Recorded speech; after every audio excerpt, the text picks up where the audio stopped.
Also, a quick reminder to please turn off your cell phones. You don't want to be the one that's embarrassed when your phone rings. Trust me, I've been there. Jai Srimanarayan.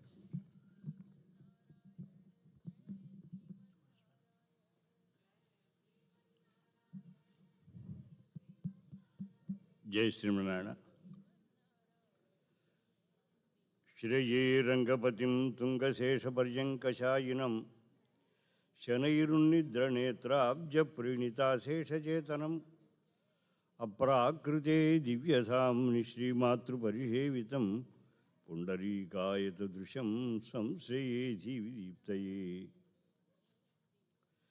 Swachordhva Pundravilasat Kamaniya Bharam Prajna Samanchita Mrudusmita Vaktralilam Kashaya Danda Parimandita Bhavyakayam Srijeeyaraksha Shekharamanatosmi.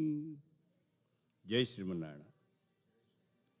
స్వామివారి ఆదేశాన్ని అనుసరించి ఇక్కడ ఉండేటువంటి 2-3 రోజులు సుందరకాండం మీద ప్రసంగం చేయండి అని చెప్పి స్వామివారి ఆదేశం. దాన్ని అనుసరించి సుందరకాండం సమగ్రంగా అంటే అవదు, అది చాలా పెద్దది. దాదాపు 68-70 సర్గలు కలిగినటువంటి సుందరకాండం అంతా ఈ చివరి నుంచి ఆ చివరి దాకా చెప్పాలంటే ఆవిడికి సాధ్యం కాదు. నెలల తరబడి కార్యక్రమం సాగుతుంటుంది. ఇక్కడ మనకు ఈ 3 రోజుల్లో మొదటి సర్గ కూడా పూర్తిగా చెప్పలేము. ఓన్లీ లిటిల్ పార్ట్ ఆఫ్ ప్రథమ సర్గ వీ కెన్ అక్కడ కాస్త శాఖా చక్రమణం చేస్తూ కప్పదాటులు వేస్తూ చెప్పాల్సి ఉంటుంది. కానీ దాని కాన్సెప్టు మనం తెలుసుకుందాం. నిన్నటి రోజున నేను కొంచెం ప్రారంభం చేసి చెప్పాను. కృత్స్నం రామాయణం ప్రోక్తం సీతాయాశ్చరితం మహత్ పౌలశ్చవధమిచ్చేవ చకార చరితం వ్రత. సంపూర్ణమైనటువంటి గ్రంథాన్ని రామాయణం అని పిలిచారు. అందులో ఉండేటువంటి మహత్తరమైన తత్వం, సారభూతమైనటువంటి సీతాయాశ్చరితం అంటే రామాయణంలో సీత యొక్క చరిత్ర కొంత ప్రాధాన్యం ఉంది కనుక. ఎందుకు ప్రాధాన్యం ఉంది అంటే అందులో ఉండేటువంటి వ్యక్తిత్వములలో రామ వ్యక్తిత్వం మీద కూడా కాస్త వేలెత్తి చూపించేందుకు తగిన అవకాశం ఉంది. వేలెత్తి చూపడానికి వీలు లేనటువంటి నిర్దిష్టమైన వ్యక్తిత్వం సీతాదేవిది కనుక సీతాయాశ్చరితం మహత. అందుకే ఆయన మహానుభావుడు సీతాయనం అని పేరు పెట్టాడు. ఇంకో ఆయన సీతాయణం అన్నాడు. అక్కడ రామాయణం ఉంది కదా, ఇక్కడ కూడా నా చేర్చాడు, తప్పు అనుకోండి. అది సీతాయనం అని పేరు పెట్టుకుని అలా కూడా సీత యొక్క కథ రాసినటువంటి వాళ్ళు ఉన్నారు. సరే, కొందరు పౌలశ్చ వధ అని పేరు పెట్టాడు. ఆయన భర్తృహరి అనేటువంటి మహానుభావుడు. ఆయన పౌలశ్చ వధ, రావణ వధ అనేటువంటి పేరుతోటి రాశాడు. ఇలాగ రామాయణానికి అనేకములైనటువంటి పేర్లతోటి వ్యవహారం ఉంది.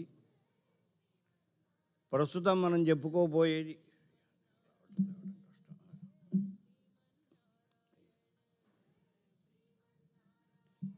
ఆ రామాయణంలో ఉన్నటువంటి చాలా ప్రధానమైనటువంటి ఒక భాగం, అందులో ఒక సర్గం. ఇది సుందరకాండము అని దీని పేరు పెట్టారు.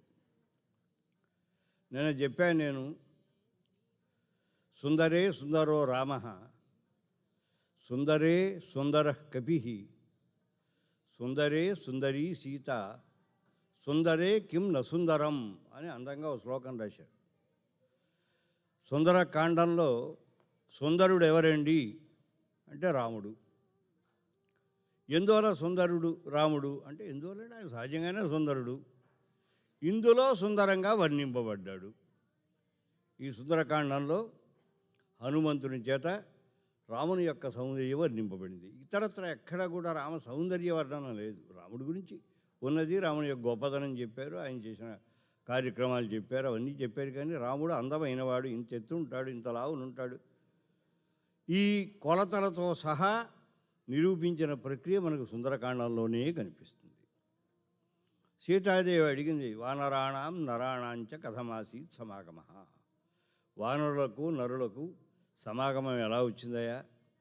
వారి యొక్క మనస్తత్వం వేరు, వీరి యొక్క మనస్తత్వం వేరు, ఎలా కలిశారు అని సీతాదేవి ఆంజనేయ స్వామిని అడిగినప్పుడు ఆయన వర్ణించి రాజా దశరథోనామ అని చెప్పి దశరథుని యొక్క ఆ గొప్పతనం చెప్తూ ఆయన అయోధ్యను పరిపాలించేవాడని, ఆయనకి 4 కుమారులు ఉన్నారని అని రాముని యొక్క ప్రస్తావనను తీసుకొచ్చాడు. అంటే నేను రాముని గురించి నాకు తెలుసును సుమా అని ఆవిడకి ఒక విశ్వాసాన్ని కలిగించడం. ఎందుకంటే రాముడి గురించి తెలిసిన వాడు అంటే దగ్గరికి రానిచ్చే కాస్త 2 మాటలు మాట్లాడడానికి అవకాశం ఉంటుంది. ఎందుకంటే అది రాక్షస సంకులమైన ప్రదేశం. ఎవరు ఏ రూపంలో ఉంటారో తెలియదు. ఒక బండలాగా ఉండొచ్చు రాక్షసుడు, చెట్టులా ఉండొచ్చు, పుట్టలా ఉండొచ్చు, ఒక స్త్రీలాగా వేషం వేసుకు రావచ్చు. చుట్టూ రాక్షసులు ఉన్నారు.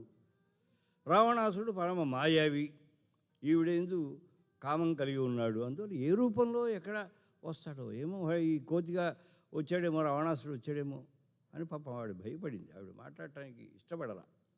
అటువంటి దశలో ఆవిడకు ఒక విశ్వాసాన్ని కలగజేయాలి. అమ్మ, నేను రావణ సంబంధం కలవాడిని కాదు, అంతేకాదు శ్రీరామ సంబంధం కలిగినటువంటి వాడిని, నీ క్షేమాన్ని తెలుసుకుని శ్రీరామచంద్రుని తెలియజేయడం కోసం వచ్చినటువంటి వాడిని అని ఆవిడకు ఒక నిర్భరమైన ఒక విశ్వాస స్థితిని కలిగించడం కోసం ఆయన చక్కగా రామకథ అంతా అందంగా పాడాడు.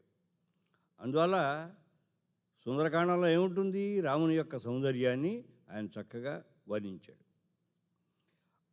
సుందరే సుందర కపి, ఈయన కపి అంటే కోతి అని అర్థం.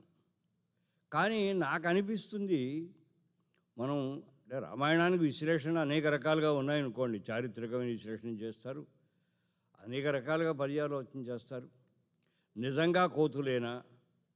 కోతులైతే మాట్లాడతాయా? ఎక్కడ మనం కోతులు మాట్లాడటం మనకేం తెలియదే, మనం ఎప్పుడు వినలా. కోతులు మాట్లాడే కోతులు మనం ఎక్కడా చూడలేదు. చూసామా?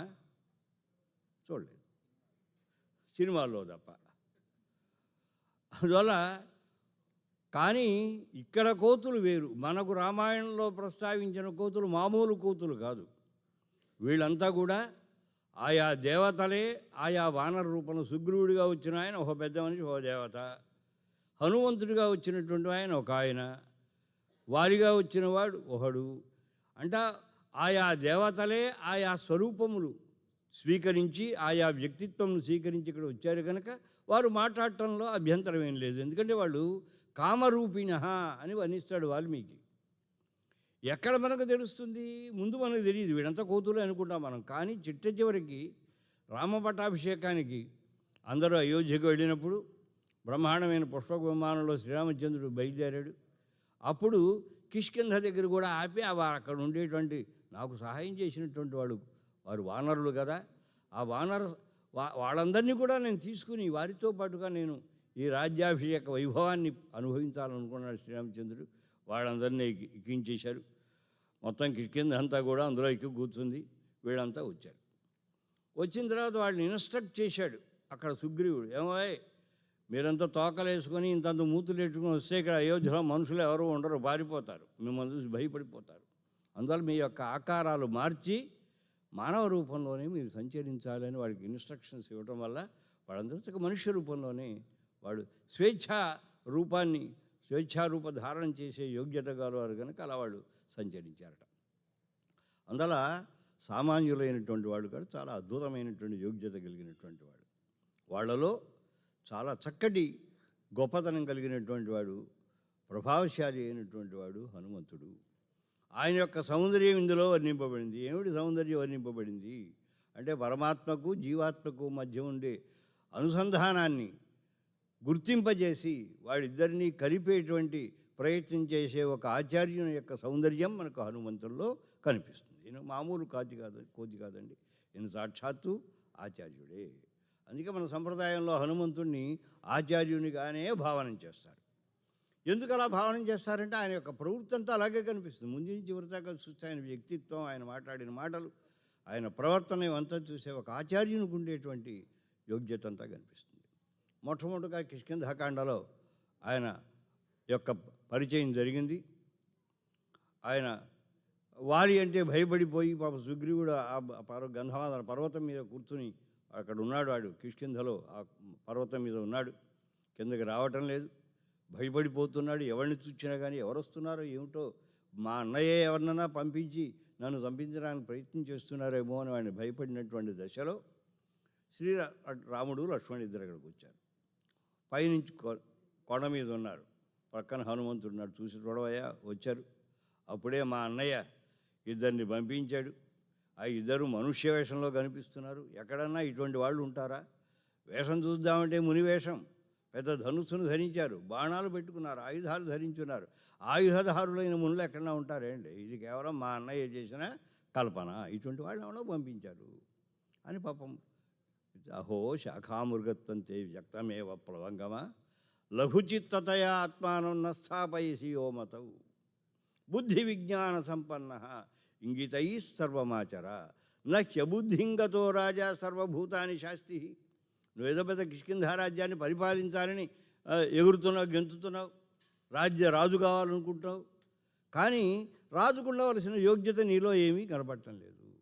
ఒక్కసారి బుద్ధిని దగ్గర పెట్టుకొని జాగ్రత్త. అహో శాఖామృగ, ఈయన కోతే, కానీ వాడిని అంటున్నాడు ఈ హనుమంతుడు గారు సుగ్రీవుడు, అహో శాఖామృగత్వంతే వ్యక్తమేవా, నీ కోతి లక్షణం బాగా వ్యక్తమైందిరే ప్లవంగమా, ఓ కోతి.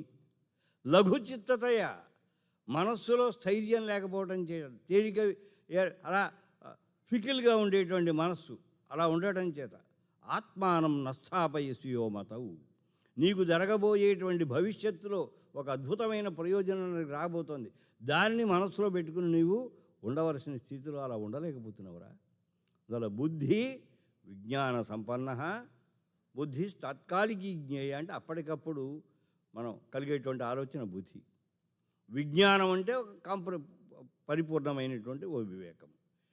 వీటితో కూడి ఉండి బుద్ధి విజ్ఞాన సంపన్న ఇంగితై సర్వమాచర. రాజుకు ఉండవలసిన లక్షణం ఏంటంటే ఇంగితం, పరే ఇంగితజ్ఞత కావాలి. అంటే ఎటవాడు నిలబడి చూస్తుండేవాడి కనుబొమ్మలు చూచి, వాడి చేతులను చూసి, కాళ్ళు చూచి, కదలికలను బట్టి వాడి యొక్క మనస్తత్వాన్ని గుర్తించగలిగిన యోగ్యత ప్రభువుకు ఉండాలి. అందువల్ల బుద్ధి విజ్ఞాన సంపన్న ఇంగితై సర్వమాచర నబుద్ధింగతో రాజా. బుద్ధి లేని వాడు రాజు ఎలా అవుతాడురా?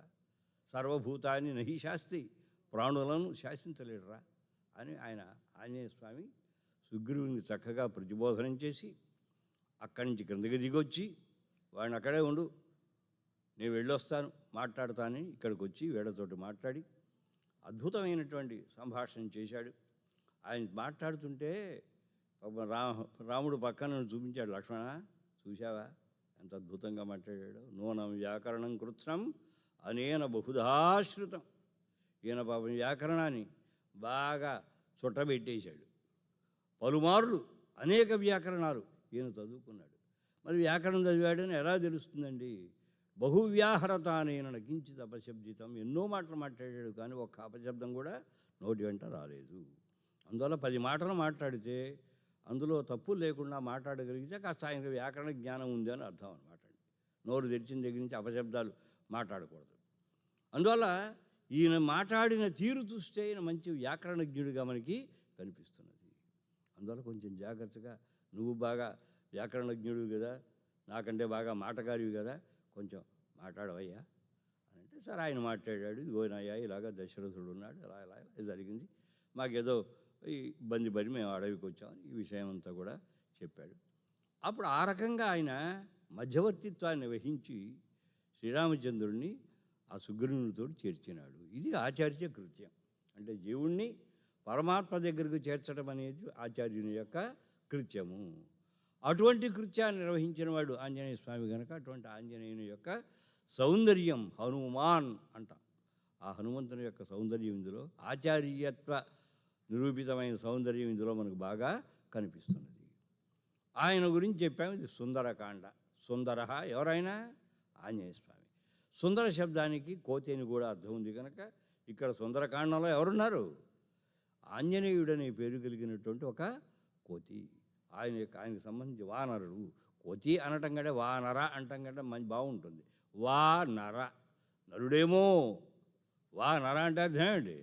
నరోవా, మనిషా అండి, సాక్షాత్ మనిషే అన్నట్టు అనిపిస్తోంది ఆ ప్రవర్తన అంతా అనేటువంటి లక్షణం కలిగినటువంటి మహానుభావుడు. సరే ఆయన యొక్క గొప్పతనం అంతా సుగ్రీవుడు చెప్పాడు. ఈయన సామాన్యుడు కదా, అటువంటి వాడు ఇటువంటి వాడు, ఆంజనేయ స్వామి గురించి యొక్క వైభవం అంతా కూడా చెప్పాడు. ఆయన ఏమేమి సాధించినాడో ఆ విషయాలన్నీ కూడా చెప్పాడు. రామునికి ఒక నిర్భరత్వం కలిగింది. ఇటువంటి మహానుభావుడు వెళ్ళి కాస్త సీత యొక్క జాడ తెలుసుకొస్తే బాగుంటుంది. ఇటువంటి ఈయన సమర్థుడు. ఎందుకంటే అక్కడ లంకకు వెళ్ళాలి. లంకను దాటడం, సముద్రం దాటడం పెద్ద కార్యక్రమం కాదు. అంటే చాలా కష్టపడ్డాడు ఆంజనేయ స్వామి. లంక దూకటంలో కష్టపడలేదు, దూకిన తర్వాత కార్యనిర్వహణ చేయడంలో ఆయన కష్టపడలేదు. ఎందుకంటే రావణాంతఃపురంలోకి వెళ్ళాలి. ఎక్కడుంటుందో సీత తెలియదు, ఎక్కడ వాడు దాచాడో తెలియదు, ఏ రూపంలో ఉందో ఆవిడ, ఏ స్థితిలో ఉన్నదో తెలియదు, అక్కడ ఎవరుంటారో తెలియదు. అది వెళితే అలా అయ్యా స్వాగతం పలికి చేసేవాళ్ళు ఉండరు. ఏ రకమైన ప్రమాదం ఏ మూల నుంచి పొంచి ఉంటుందో తెలియదు. మరి ఇంత జాగరూకతతో అక్కడ వెళ్ళవలసి ఉంటుంది కనుక ఆ యోగ్యతలన్నీ కలవాడు కనుక ఈయన్ని నిర్ణయం చేసుకున్నారు. ఆయన నెమ్మదిగా బయలుదేరారు. తతో రావణ నీతాయా సీతాయా శత్రుకరిశన ఏష పదమన్వేష్టం చారణాచరితే పది. ఆ చారణులు అంటే గంధర్వులు మొదలైనటువంటి వాడు, దేవతలు. వాడు సంచరించేటువంటి ఆకాశ మార్గంలో తాను ప్రయాణం చేసి లంకకు వెళ్ళి రావణుని చేత తీసుకుని వెళ్ళబడిన సీత యొక్క జాడను అన్వేషణ చేయడానికి ఆయన ఉద్యమించినాడు. ఇది పైకి మనకు కనిపించేటువంటి మాట. తతః అంటే పరమాత్మ నుండి, రావణనీతాయా మనస్సు చేత దూరముగా చేయబడిన సీతాయా ఆత్మ యొక్క, మన ఆత్మను పరమాత్మ నుంచి దూరం చేసేది మన మనస్సే. అది కుదురుగా ఉన్నట్టయితే ఈ ఆత్మ పరమాత్మతో చేరగలుగుతుంది. అది కుదురుగా లేకపోతే, శాస్త్ర సంపన్నం కాకపోతే, దానికి సంస్కారం లేకపోతే మనని వేరు చేసేస్తుంది. అలా కాకుండా ఉత్తమమైన సంస్కారం కలిగిందిగా మనస్సు ఉంచుకోవాలి. తతో రావణని కానీ ఆ రావణాసురుడు వాడికి 10 ఇంద్రియములు, మనస్సుకు 10 ఇంద్రియాలు తోడబడుతుంటాయి. ఆ మనస్సు తాను విజృంభించి పనికిమాలిన పనులన్నీ చేస్తుంటే ఈ కన్ను ముక్కు మొదలైనటువంటి 5 జ్ఞానేంద్రియాలు, కాళ్ళు చేతులు మొదలైన కర్మేంద్రియాలు, 10 ఇంద్రియములు సహకారం చేస్తూ ఉంటాయి. అందువల్ల 10 ఆననములు కలవాడు, 10 తలలు కలిగినటువంటి వాడు మనస్సు అనేటువంటి రావణాసుడు. ఆయన ఈ ఆత్మను తీసుకెళ్ళి ఎక్కడో దాచేశాడు. ఆ దాచినటువంటి ఆ ఆత్మ అనే సీత యొక్క జాడను తెలుసుకోవడానికి యోగ్యత కలిగిన ఆచార్య పురుషుడు ఎవరన్నమాట? ఆంజనేయ స్వామి. ఆయన ఏష పదం అన్వేష్టం చారణాచరితే పథి అని ఆయన దుష్కరం నిష్ప్రతిద్వంద్వం చికీర్షన్ కర్మవానర సముద్ర శిరోగ్రీవ గవాంపతిరివ అబభౌ అని వాల్మీకి చాలా అందంగా వర్ణిస్తున్నాడు. దుష్కరం, చాలా కష్టమైన పని, ఎవడు పడితే వాడు చేయగలిగింది కాదు. నిష్ప్రతిద్వంద్వం, ఇటువంటి పని ఇదివరకు ఎవడు చేయలే. అసమానమైనటువంటి కృత్యం ఇది. అటువంటి కర్మ చికీర్షన్ వానర, అటువంటి అద్భుతమైన ఒక కృత్యాన్ని చేయాలని సంకల్పించిన వాడై సముద్ర శిరోగ్రీవ, ఒక్కసారి ఇలా శిరస్సును పైకిచ్చాడు, తేరిపారా చూచాడు. ఎందువల్ల శతయోజన విస్తీర్ణమైనటువంటి సాగరాన్ని దాటాలి. ఒక్కసారి ఇలా చూస్తే ఆయనకు అంతటికీ లంకతో సహా అంతా కనిపించేసింది అనమాట. అందులో సముద్ర శిరోగ్రీవ గవాంపతిరివ అబభౌ, ఒక వృషభ ఈశ్వరుడిలాగా, ఒక వృషభంలాగా ఆయన ఉన్నాడు. ఎద్దులాగా ఇలా మూపు ఎత్తి మూపురంతో కలిగినటువంటి ఒక పెద్ద ఇలా ఎద్దు ఏ విధంగా ఉంటుందో బలిష్టమైనటువంటి ఆ రకంగా ఆయన ఉన్నాడు. దానికి ఏదో వ్యాఖ్యానాలు బాగా చేసి గవాంపతి అనే పదానికి వ్యాఖ్యానం పెద్దగా చేశారు. సరే, ఆ ప్రదేశం, ఆయన ఉండేటువంటి ప్రదేశం, ఆయన దూకాలి, మంచి ఉనికి వహించాలి. దూకాలంటే ఏదైనా అక్కడ దూకాలి అనేప్పుడు కాస్త ఇలా అనుకుని, కాళ్ళు ముందుకి వెనక్కి అనుకుని, కాస్త చేతిలో కాళ్ళు ఇలా అనుకుని, దానికి ప్రీరిక్విజిట్స్ కొన్ని ఉంటాయి, ముందు చేయవలసిన కొన్ని కసరత్తులు చేయాలి. చేసిన తర్వాత అప్పుడు ఇలా దూకుతారు. లాంగ్ జంపు చేసేవాడు చేస్తుంటారు కదా, పాపం ఆయన అలాగే శరీరం అంతా కూడా సరిగా చేసుకున్నాడు. అక్కడ ఇలా ఆ చేసే ప్రయత్నంలో ఒక పర్వతం మీద నిలబడ్డాడు. 2 పాదములు ఇలా పెట్టాడు, పెట్టి ఒక్కసారి ఇలా చూచి ఆ పర్వతం మీద 2 పాదములను ఇలా ఉంచి ఎగిరి అవతలికి దూకాలి. ఆ దూకటానికి తగినటువంటి ప్రయత్నం చేశాడు. ఎంత గొప్పగా చేశాడో ఈ సుందరకాండంలో ఆ సర్గంతా అద్భుతంగా వర్ణించాడు. అందమైనటువంటి ప్రదేశంట. ఈ పాదములు గట్టిగా ఇలా పూంచి నొక్కేట. ఇలా నొక్కేటప్పటిగా ఉన్నటువంటి పర్వతము అనేక గుహలతో కూడి ఉన్నది. ఆ గుహలలో పాపం గంధర్వులు వాళ్ళంతా వచ్చి విహారం చేస్తూ అక్కడ కూర్చుని ఉన్నారు. వాళ్ళు చక్కగా ఇవన్నీ పెట్టుకొని పదార్థాలు అవి తింటూ చక్కగా ఖుషీగా ఉన్నారు.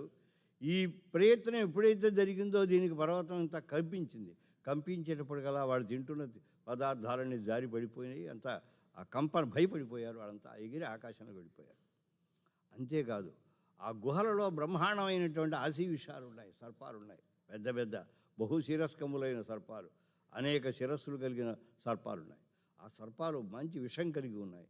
అవి నొక్కుడు పడేటప్పటికల్లా వాటి నోటి వెంట వచ్చినటువంటి విషం అంతా కూడా ఆ గుహల్లోంచి వెలుపలకి స్రవించినది అని.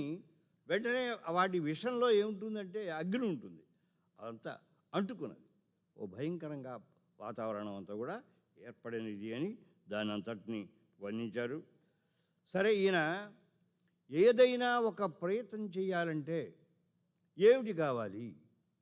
ఒక గట్టి ప్రయత్నం చేయాలంటే బుద్ధి కుదురుగా ఉండాలి, ఇంద్రియాలు బాగా ఉండాలి కదండి. ఆలోచన బాగా సాగాలి, కాళ్ళు చేతులు బాగా పనిచేయాలి. అందువల్ల వీటికి అధిష్టాన దైవతములు ఎవరైతే ఉన్నారో మరి ఈయన చేసే పనికి కూడా ఆలోచన కావాలి, బుద్ధి బాగా పనిచేయాలి, శరీరం మంచి యాక్టివ్గా ఉండాలి. అందుకని సూర్యాయ బుద్ధి ప్రచోదకుడు సూర్యుడు. తెల్లవారు లేచిన దగ్గర నుంచి మనం వెళ్ళి ఒకసారి నమస్కారం చేయో. యో దేవ సవితాస్మాకం ధియో ధర్మాదిగోచరా ప్రేరయేత్ తస్యద్భర్గ తద్వరేణ్యం ఉపాస్మహే. ఇది ఒక మంత్రం, ఇది పౌరాణ మంత్రం అంటారు. యో దేవ సవిత, సమస్త సృష్టికి మూలభూతమైన వాడు. ఇది సౌర కుటుంబం అంటాం కదా. మనదంతా ఈ ప్లానటరీ సిస్టానికి మూలమైన వాడు ఎవడు? సూర్యుడే. ఆయన లేకపోతే ఏమీ లేదు మనకి. అందువల్ల యో దేవ సవిత, సమస్త సృష్టికి మూలభూతమైన వాడు. అస్మాకం ధియ ధర్మాదిగోచరా, మన బుద్ధులన్నీ కూడా ధర్మ మార్గంలో ప్రవర్తించేటట్టుగా ఎవడైతే ప్రేరణం చేస్తాడో తస్యద్వరేణ్యం భర్గ, ఆ సూర్యుని యొక్క వరణీయమైన ఏ తేజో మండలం ఉన్నదో తత్ ఉపాస్మహే. తెల్లవారు లేచి ఒకసారి వెళ్ళి సంధ్యావందనం చేసి సూర్యుడికి నమస్కారం చేయాలి. చేస్తే ఆయన ఏం చేస్తాడంటే ఆనాడు మనం చేసే కార్యక్రమాల్లో మన బుద్ధి సక్రమంగా ప్రవర్తించేటట్టుగా మనం ప్రేరణ చేస్తాడు. బుద్ధి ప్రచోదకుడు కనుక మరి ఈయన కూడా మరి బుద్ధిగా పనిచేయాలి కదా. అందువల్ల సూర్యాయ, తర్వాత మహేంద్రాయ, ఇంద్రియాధిష్టాన దైవతం ఇంద్రుడు కనుక ఆయన నమస్కారం చేశాడు. తన నాన్నగారు ఇప్పుడు తాను చేసే ప్రయత్నానికి ముందు ఏమిటి కావాలి? ప్రాణశక్తి కావాలి. ప్రాణం గట్టిగా అది వర్ణిస్తాడు ముందు. ఒక యోగికి ఏ విధంగా అయితే ప్రాణాయామ ప్రక్రియలో ఆ ప్రాణాన్ని నిగ్రహించి దాన్ని ఇలా అదుపు చేసుకొని ప్రయత్నం చేస్తాడో ఆ విధంగా ఇప్పుడు చేయబోతున్నాడు. అందువల్ల ఎవరిని యొక్క అనుగ్రహం కావాలి? పవనుని యొక్క అనుగ్రహం కావాలి. తండ్రి కూడాను వాయుసూర్యుడు కదా ఆయన ఆంజనేయ స్వామి. అందువల్ల పవనాయ స్వయంభువే, చతుర్ముఖ బ్రహ్మగారు సృష్టికి మూలభూతమైనటువంటి వాడు బ్రహ్మ గనక ఆయనకి వీళ్ళ నలుగురికి నమస్కారం చేశాడు. అయితే ఈ నలుగురికి నమస్కారం చేసినంత మాత్రం చేత కార్యక్రమం సిద్ధము కాదు. అసలు నమస్కరింపదగిన వారు తర్వాత ఉన్నారు. పాపం ఈ ప్రయత్నం చేశాడు, నమస్కారం చేశాడు, ఇంద్రుడికి చేశాడు, అది ఆయన సూర్యుడికి చేశాడు, పవనానికి చేశాడు, బ్రహ్మగారికి చేశాడు. భూతేభ్యశ్చ, చుట్టూ ఉండేటువంటి భూతములు కూడా అడ్డు రావచ్చు. ఈ ఏది మనకు ప్రతిబంధకంగా ఉంటుందో మన కార్యక్రమానికి మనకు తెలియదు. అన్ఫోర్సీన్గా ఏదైనా కావచ్చు. అందువల్ల వాటికి కూడా అమ్మా నేను ప్రయత్నం చేస్తున్నాను, ఓ భూతములారా మీరు కూడా నాకు అనుకూలంగా ఉండండి. భూతేభ్యశ్చ ఏమండి అంజలిం కృత్వా చకార గమనే మతిం. మొట్టమొదటిగా తాను ఉద్యమించి ఆ లంకను చేరటానికి ఒక స్థిరమైనటువంటి భావాన్ని పెట్టుకున్న తర్వాత ప్రాంగుముఖంగా నమస్కారం చేసిన తర్వాత అక్కడ ఆ ఉన్నటువంటి వాళ్ళు ఎవరైతే ఉన్నారో వాళ్ళందరికీ కూడా మంచి నిశ్చయంతో అని నిష్ప్రమాణ శరీరస్థన్, అవతల దూకటానికి ఎంత శరీరం అవసరమో, పెద్ద శరీరం కలిగి ఉండాలి కదా. ఒక శతయోజన విస్తీర్ణమైనటువంటి సాగరాన్ని దాటాలంటే ఓ పిల్లిలాగా దాటడానికి అవకాశం ఉండదు. అది దాటానికి కావలసినటువంటి ప్రమాణబద్ధమైనటువంటి పెద్ద శరీరం కావాలి కనుక ఆ నిష్ప్రమాణ శరీర, ఇంత అని కొలవటానికి వీలంటే పెద్ద శరీరం, చాలా విపులమైనటువంటి దేహాన్ని ధరించి అర్ణవం లిలంఘైషు, ఆ సముద్రాన్ని దాటాలనుకుని 2 బాహువులతోటి ఇలా ఇలా అనుకుని శరీరం సిద్ధం చేసుకుని ఒక దూకడానికి ప్రయత్నం చేశాడు. సరే, ఎప్పుడైతే ఈయన తన పాదములతోటి వాటితోటి ఆ పర్వతాన్ని గట్టిగా నొక్కాడో అక్కడ ఉండేటువంటి చెట్ల యొక్క పువ్వులు అన్నీ కూడా రాలి పడిపోయినాయి. ఆ మహేంద్ర పర్వతం, దాని పేరు మహేంద్ర పర్వతం, బలవంతుడైనటువంటి ఈ స్వామి యొక్క పాదముల యొక్క తాకిడి చేత అది బాగా పీడింపబడినటువంటిది. అక్కడక్కడ ఉండేటువంటి వాటర్ సోర్సెస్ ఉంటాయి, కొన్ని పర్వతాల్లో కొండల్లో నీటి బుగ్గలు అవి ఉంటాయి. అవన్నీ ఒక్కసారి అమాంతంగా వర్షం కురిసినట్టుగా నీరంతా కూడా క్రిందకి వచ్చేసింది. వచ్చిన తర్వాత సరే, అక్కడ ఉండే శిలలన్నీ కూడా జారి కింద పడ్డాయి. ఇదంతా కూడా అద్భుతంగా వర్ణించాడు. వర్ణించిన తర్వాత అక్కడ ఉన్నటువంటి వాళ్ళు అనుకున్నారు, భిజ్యతే యంగిరిహి, ఈ కొండ బదలైపోతుంది, ఏదో అవుతున్నది, ఏదో ఏ భూకంపం వచ్చిందో ఏమొచ్చిందో మనకు తెలియకుండా ఏదో ఉపద్రవం జరిగింది. అందులో భిజ్యతే యంగిరిహి ఇది భూతై మత్వా తపస్వినః త్రస్తాః విద్యాధరాః తస్మాదుత్పేతు స్త్రీగణై సహా. అక్కడుండే తాపసులు వీళ్ళంతా కూడా ఏం జరుగుతుందో ఏమిటో అనుకోకుండా ఈ రకమైనటువంటి ఉపద్రవం వచ్చింది కనుక వాళ్ళు భావించడానికి కూడా అవకాశం లేదు జరుగుతోందని. వాళ్ళంతా ఆకాశానికి ఎగిరిపోయారు. అక్కడ పానభూమి దగ్గర వాళ్ళంతా చెప్పాను కదా, వాళ్ళు హాయిగా అంటే ముందు ఇక వాల్మీకి రామాయణంలో ఉండే విశేషం ఏంటంటే సంగ్రహంగా ముందు వర్ణిస్తాడు, మళ్ళీ తర్వాత దాన్ని విస్తారంగా వర్ణిస్తాడు. అదే సిచ్యుయేషన్ తీసుకొచ్చి మరికొంత దాన్ని అందంగా పిక్చరైజ్ చేస్తాడు.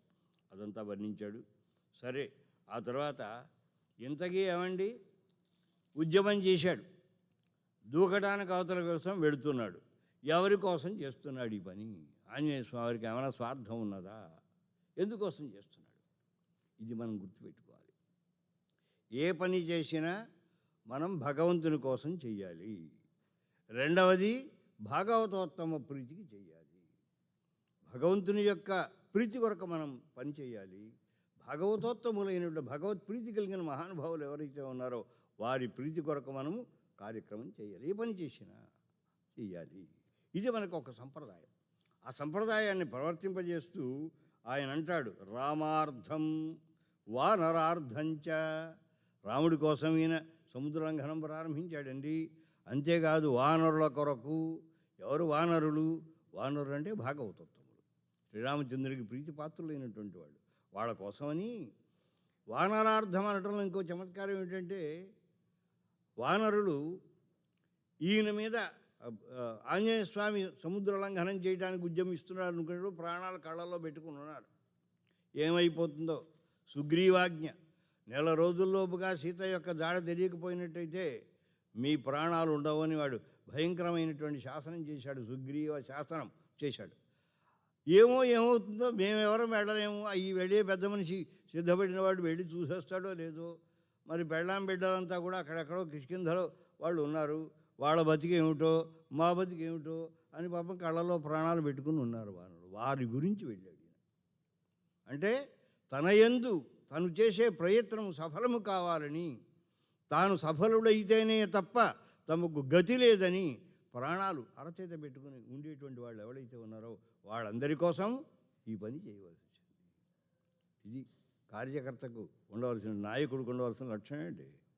తన కోసం కాదు, భగవద్ప్రీతి కొరకు చెయ్యాలి.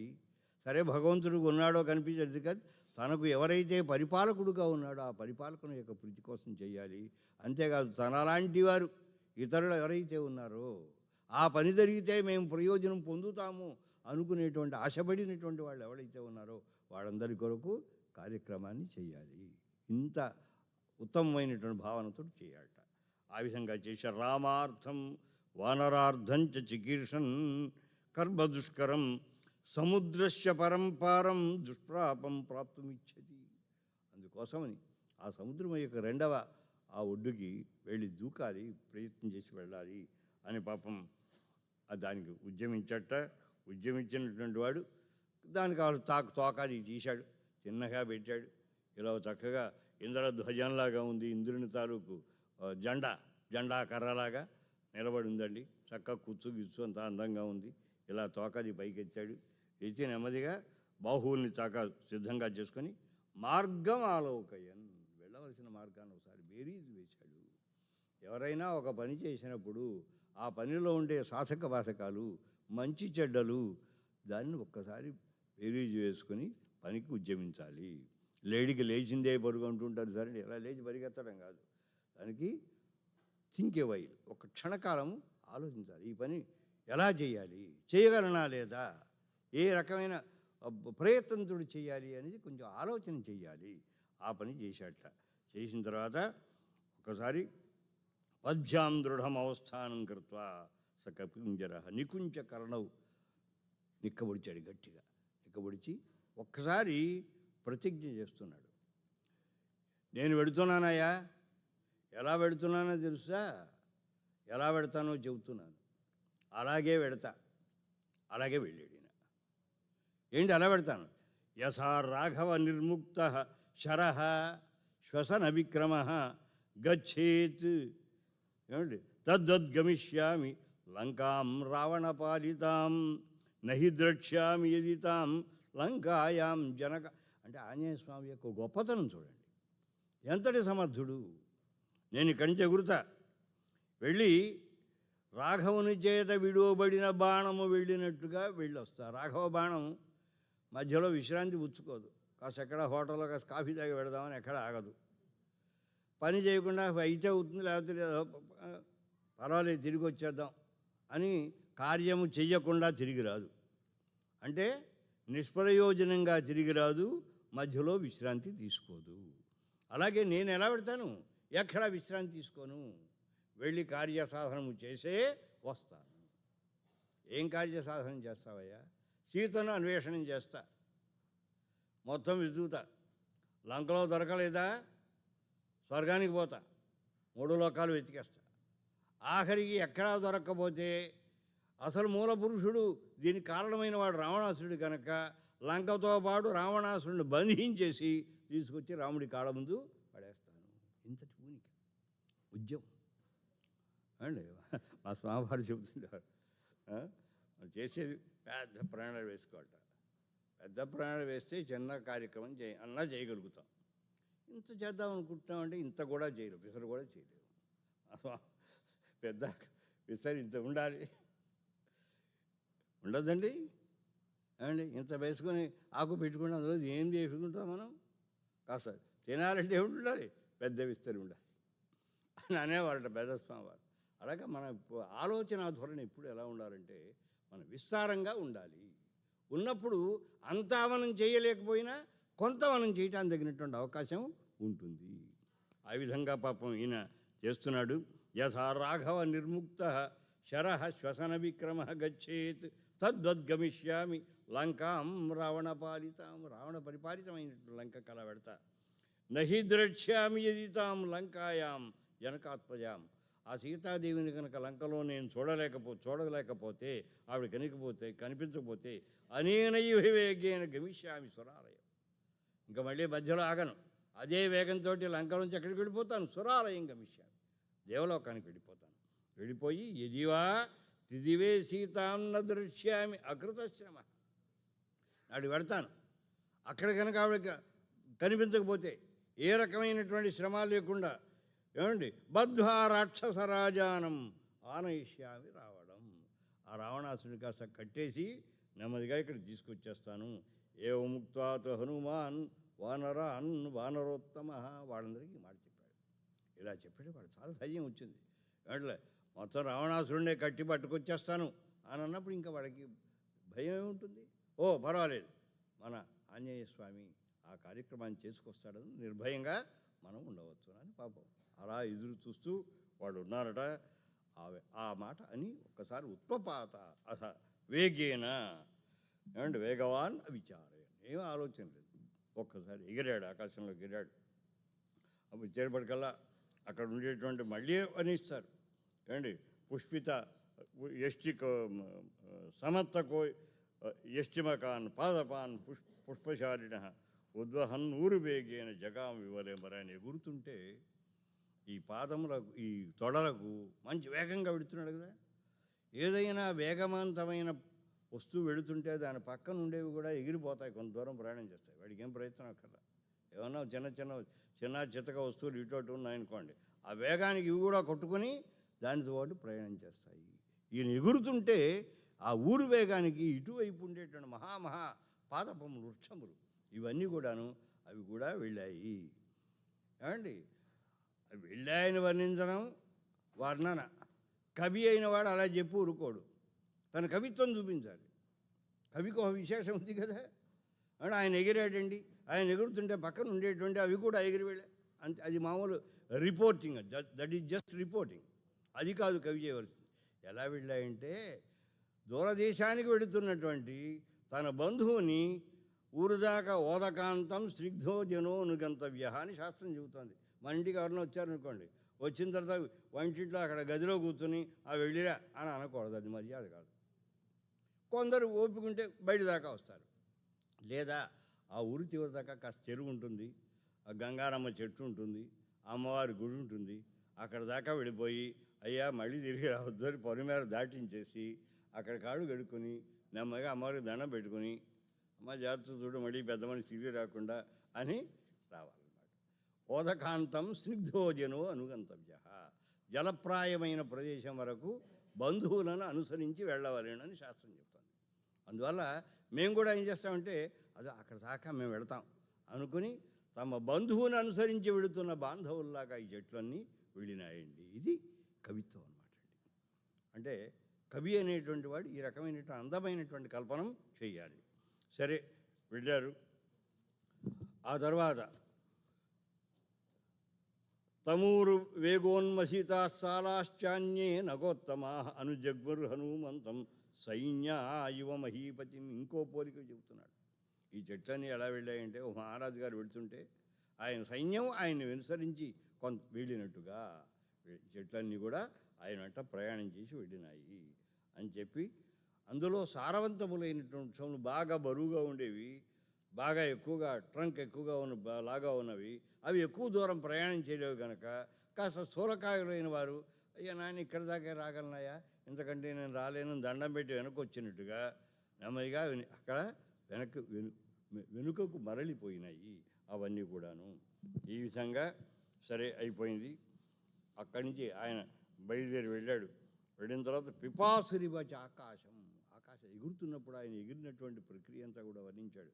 ఆకాశాన్ని తాగేస్తానన్నట్టుగా ఉన్నట్ట. ఇలా వెళుతున్నాడు, ఇలా ఆ ఆకాశంలోకి ఇలా దూసుకుని వెళుతుంటే ఆయన వెళుతున్నటువంటి పోజు అలా నోరు తెరిచి వెళతాడు. నోరు కూడా తెరుస్తాడు లేండి, అది అప్రయత్నంగానే ఇలా వెళతాడు కదా. ఆ వెళుతున్నప్పుడు ఈ ఆకాశాన్నింటినీ త్రాగేద్దామనే భావన ఈయనకి ఏమైనా మనసులో ఉందేమో అన్నట్టుగా ఆంజనేయ స్వామి కనపడుతున్నాడు. ఆ విధంగా ఆయన ఎగిరాడు. ఎగిరిన తర్వాత ఆయన యొక్క రెండు నేత్రములు కూడా చాలా ప్రకాశిస్తున్నాయి. ఎలా ఉన్నాయంటే, ఒక పర్వతం మీద ఉండేటువంటి రెండు అగ్నుల వలె ఆ రెండు నేత్రములు కూడా ప్రకాశిస్తున్నాయి. ఆ పింగాక్షుడు కదా ఆయన, పింగళ వర్ణం కలిగినటువంటి కన్నులు గలవాడిని ఎర్రగా గోచరిస్తున్నాయట. సరే అక్కడికి వెళ్ళాడు. అంబరే వాయుపుత్రస్య శక్రధ్వయోచ్ఛ్రితం లాంగూల చక్రేణ మహాన్ శుక్రదంష్ట్రో అనిరాత్మజ యరోచత మహాప్రాజ్ఞ పరివేశీవ భాస్కర. ఈ విధంగా పరివేష మండలము చేత, అంటే చుట్టూ అంచులాగా ఉంటుంది, అంచులా ఉండేటువంటి కాంతి రేఖ చేత సూర్యుడు ఎలా ప్రకాశిస్తాడో ఈ తోకని ఇలా ఆవేదన చుట్టాడులాగా ఎర్రగా ఉండేటువంటి అందమైనటువంటి తోక ఈయన సూర్యునిలాగా ప్రకాశిస్తుంటే సూర్యుని చుట్టూ ఉండేటువంటి పరివేష మండలంలాగా ఆ తోక అందంగా గోచరిస్తున్నది, ప్రకాశిస్తున్నది. ఆ విధంగా ఉన్నాడండి. సరే ఒకసారి అక్కడ పర్వతాల్లో ఉండేటువంటి గైరికాది ధాతువులు ఉంటాయి, అంటే ఎర్రటి ధాతువులు ఉంటాయి. ఆ ధాతువులన్నీ కూడా ఆ పర్వత గుహల్లోంచి బయటికి స్రవిస్తున్నాయి. దృశ్యతే సానుబంధాచ కపికుంజర పతత్ పతంగ సంకాశౌ వ్యాయత శుశిభే కపి అని ఈ విధంగా ఆయన ప్రయాణం చేశాడు. వెళ్ళిన తర్వాత ఉయోమ్నితం కపిశార్దూలం సపర్ణైవ మేనిరే. చూచారు అటు ఇటు అక్కడ ఉన్న వాళ్ళంతా కూడా, ఎవరండి పెడుతున్నాడు ఈయన మహానుభావుడు. ఈయన చూస్తే ఎలా ఉన్నాడంటే, అంత వేగముగా వెళ్ళగలిగిన వాడు ఒకే ఒక ఆయన ఉన్నాడు. ఆయన సుపర్ణుడు, గరుత్మంతుడు. గరుత్మంతుడు వంటి వేగము గలవాడు ఎవడూ లేడు. బహుశా ఈయన గరుడే అయి ఉంటాడు. గరుత్మంతుడి ఆకాశంలో ఎగురుతున్నాడేమో అని వాడిని సుపర్ణుడని భావన చేశారట. వ్యోమ్నితం కపిశార్దూలం సుపర్ణైతిమేనిడే దశయోజన విస్తీర్ణ త్రింశద్యోజనమాయత ఛాయా వానరసింహస్య జలే చారుతర అభవత్. సాధారణ పైకి ఆకాశంలో వెళుతున్నప్పుడు ఆయన యొక్క శరీరపు నీడ అది సముద్రంలో పడింది. దశయోజనములు అంత దూరం బాగా పెద్ద నీడ ఆ సముద్రంలో ప్రసరించినదండి అని ఆ విధంగా. వాయుమార్గే నిరారంభ పక్షవానివ పర్వత ఏనాసౌ యాచి బలవాన్ వేగేన కపిగుంజర తేన మార్గేణ సహసా ద్రోణీకృత ఇవ అర్ణవ ఆపాతే పక్షి సంఘానాం పక్షిరాజీవ వ్రజన్ హనుమాన్ మేఘజాలాన్ని ప్రకర్షన్ మారుతో యథా పాండురార్ణవ వర్ణాన్ని నీలమాంజుష్టకాని. అక్కడ మేఘాలున్నాయి, ఇటువంటి కూడా మంచి రంగులో ఉండేటువంటి నీల జీమూతములు, వాటిని కూడా ఇలా లాక్కుంటూ ఆకాశంలో ఈయన ఒక మహాజీమూతంలా ఈయనుంటే, పెద్ద మేఘంలా ఈయనుంటే, పెద్ద మేఘము ప్రక్కన ప్రయాణం చేసే చిన్న చిన్న మేఘాలు ఇవన్నీ కూడా ఆకాశంలో అలా ఎగిరేట వెళ్ళాడు. సరే, ఆ తరువాత ఇక్కడ ఒక మాట చెబుతున్నాడు. అక్కడే సముద్రం అనుకున్నట్ట, ఈయన మహానుభావుడు తన కోసం తాను వెళ్ళటం లేదు, ఇక్ష్వాకు వంశమునికి చెందినటువంటి శ్రీరామచంద్రుని యొక్క కార్యాన్ని నిర్వహించడం కోసం వెళుతున్నాడు. మనకు ఇక్ష్వాకు వంశరాజులతో సంబంధం ఉండి సాగరు ఈయన కానితహాని సగర చక్రవర్తి ఈ సముద్రాన్ని త్రవించినాడని ఒక ప్రసిద్ధి ఉంది కనుక, మాకు మూలమైన వారు ఇక్ష్వాకు వంశ ప్రభువులు కనుక ఇక్ష్వాకు వంశానికి చెందినటువంటి రాజు యొక్క కార్యాన్ని నిర్వహించడం కోసం ఈ పెద్ద మనిషి వెళుతున్నాడు కనుక మనం ఏదైనా కొంత సహకారం చేస్తే బాగుంటుంది అనుకున్నాడు. ఎవరు? సముద్రుడు. మరి ఈయనేం చేస్తాడు? ఈయన చేయగలిగింది ఏం లేదు కదా. అందులో సముద్రంలో మైనాకుడిని ఒక పర్వతం ఉన్నది. ఎందుకంటే ఇదివరకు దేవేంద్రుడు గారు రెక్కలు ఈ పర్వతాలకు ఉన్నప్పుడు ఇవి వెళుతుండేవిట. ఈ రెక్కలుండి ఈ పర్వతాలను ఎగురుకుంటూ వెళ్ళిపోయి ఒక గ్రామం మీద పట్టడం, ఆ గ్రామాన్ని నాశనం చేయడం, నగరాన్ని నాశనం చేయడం, విశృంఖలంగా ఈ రెక్కలు కలిగిన పర్వతములు ప్రపంచం అంతా కూడా బాధపడితే దేవేంద్రుడు తన యొక్క వజ్రాయుధంతో రెక్కలన్నీ నరికి పారేస్తే ఈ మైనాకుడు మాత్రం వాడు అటు ఇటు పారిపోతుంటే వాయుదేవుడు వీడిని చూసి సరే నిన్ను రక్షిస్తా అని వాడిని బలంగా కొట్టి సముద్రంలో పడేశాడు. ఎవరిని? మైనాకుడిని. అందువల్ల మిగతా పర్వతములకన్నింటికీ పక్షములు లేవు, అవన్నీ పడిపోయినాయి. ఆ పడిపోయిన ఆనాటి నుంచి ఈనాటి వరకు లేవటంలో అలాగే ఉన్నాయి. కానీ ఈ మైనాకుడికి మాత్రం రెక్కలున్నాయి. రెక్కలు కలిగిన పర్వతం సముద్రంలో పడ్డాడు. అప్పటి నుంచి దాక్కుని ఉన్నాడు. ఇప్పుడు ఈ మైనాకుడితోటి చూసావా, ఆనాడు ఇలా జరిగింది కదా, మీ రెక్కలన్నీ కత్తిరించేసి నానా బాధ పెట్టారు కదా, ఆనాడు వాయువు నిన్ను రక్షించడం వల్ల నీవు బ్రతికావు. వాయుపుత్రుడు ఇప్పుడు ఇవాళ ఆకాశంలో గమనం చేస్తున్నాడు, లంకకు వెడుతున్నాడు. ఇప్పుడైనా అవకాశం వచ్చింది కాస్త కృతేచ ప్రతికర్తవ్యం ఏషధర్మ సనాతన. ఎవడైనా ఉపకారం చేస్తే ఉపకారం చేద్దామని కూర్చోకూడదు. ఆయనకి ఏదో కష్టం వచ్చింది, వచ్చేసాడు, మళ్ళీ ఎప్పుడైనా కష్టం వస్తే మేము చేద్దామని అనుకోకూడదు, తప్పు. ఒక కష్టం వచ్చింది నాకు, స్వామివారు మాకు ఉపకారం చేశారు, అందుకని మరి వారికి కూడా ఏదైనా కష్టం వస్తే బాగుండు, మాకు వచ్చినట్టుగా అప్పుడు మేము చేద్దామని గుంట కింద నక్కలా కూర్చోకూడదు, అలా అనుకోకూడదు. కృతేచ ప్రతికర్తవ్యం. ఉపకారం అనేక మార్గాలు ఉంటాయి, చేయవచ్చును. అందువల్ల మేము ప్రత్యుపకారం చెయ్యాలి. అందువల్ల ఒక్కసారి లేవయ్యా, లేచి కొంచెం పైకి రా, వచ్చి ఆ మహానుభావుడు రామకార్యార్థమై వెళుతున్నాడు, కొంచెం నీ శిఖరముల యందు విశ్రాంతి పుచ్చుకుంటే అక్కడ వనాలున్నాయి, పళ్ళున్నాయి, కోతులకు బాగా పళ్ళు అంటే ఇష్టం, కాస్త విశ్రాంతి పుచ్చుకుంటాడు, 4 పళ్ళు తింటాడు, ఆ తర్వాత మిగిలిన భాగాన్ని చక్కగా అనాయాసంగా వెళ్ళగలుగుతాడు, కాస్త ఉపకారం చేయవయ్యా అన్నాడు సముద్రుడు. అనేటప్పటిగా మైనాకుడు నెమ్మదిగా పైకి లేచాడు. కార్యార్థి అయిన వారికి ఉండవలసిన లక్షణం చెబుతున్నాడు. యశ్యత్వేతాని చత్వారి వానరేంద్ర యథాతవ. నాయనా, నీకు 4 లక్షణాలు ఉన్నాయా, మానవులు నేర్చుకోవాల్సిన లక్షణాలు. ఆ 4 లక్షణాలు మానవులకు ఉంటే వాళ్ళు కూడా స్వకర్మసు నసీదతి, వాళ్ళ కార్యక్రమాల్లో వాళ్ళకి ఏ నష్టము ఉండదు. ధృతి, దృష్టి, మతి, దాక్ష్యం, ఈ 4 ఉండాలట. అందుకే అంటాడు ఆయన కవిగారు తెలుగు, ఏదైనా ఒక కృత్యం చేయాలని ఉద్యమించాలయ్యా. మనిషి అనేవాడు ఏం చేయాలి కాదు, బుద్ధివంతుడై ఏదైనా something we have to achieve. మనం ఏదైనా ఒక సమాజానికి ప్రయోజనకరమైనటువంటి కార్యక్రమం చేయాలి అని ఉద్యమించాలట. కానీ మనుష్య లక్షణం అనారంభో మనుష్యాణం ప్రథమం బుద్ధి లక్షణం. శాస్త్రం చెప్పింది మనిషి యొక్క లక్షణం ఏమిటండి? ఎందుకు వచ్చిందో వాడెవడో చేస్తాడు, చేస్తే మనం కూడా వాడు భజన చేస్తే మనం సంకలు కొట్టచ్చును, సరిపోతుంది. మనకి అనాయాసంగా మనం ఉందాం. వారు చేసుకుంటారు, వారి బాధ ఏదో వాడు పడతారు. ఇది మనిషి యొక్క దుర్లక్షణం. అంటే ఎదుటివాడు చేస్తే తాను ఏమీ చేయకుండా చేసినట్టుగా పోజులిస్తూ ఉందాము అనే వీడికి లక్షణం అన్నమాట. అనారంభ మనుష్యాణం ప్రథమం బుద్ధి లక్షణం. పని చేయకుండా ఉండటం అన్నమాట. అది సరైనటువంటిది కాదు. అందువల్ల ఇక్కడ ఏం చేశాడు నాయన, ఒక్కసారి నువ్వు లేచి ఉపకారం చేయి, మనకు ఉపకారం చేసినటువంటి వాడికి ప్రత్యుపకారం చేయవయ్యా అని అంటూ ఇక్ష్వాకుకులమానార్థి చింతయామాస సాగర సాహాయ్యం వానరేంద్రస్య యది నాహం హనుమత కరిష్యామి భవిష్యామి సర్వవాచ్యో వివక్షతాం. రేపొద్దుట ఏమనుకుంటారు? ఈ సముద్రుడికి మహోపకారం చేశారు సగర వంశం వారు. ఈనాడు ఆ వంశానికి చెందినటువంటి పెద్ద మనిషి యొక్క పని చేస్తూ ఆంజనేయ స్వామి ఆకాశంలో గిరి పెడుతుంటే ఈ సాగరుడు కాస్త ఆ మాత్రం ఉపకారం చేయకూడదా అని ఎవడైనా నిందించేటువంటి అవకాశం ఉంటుంది అని పాపం అని హిరణ్యనాభం మైనాకం ఉవాచి గిరిసత్తమం.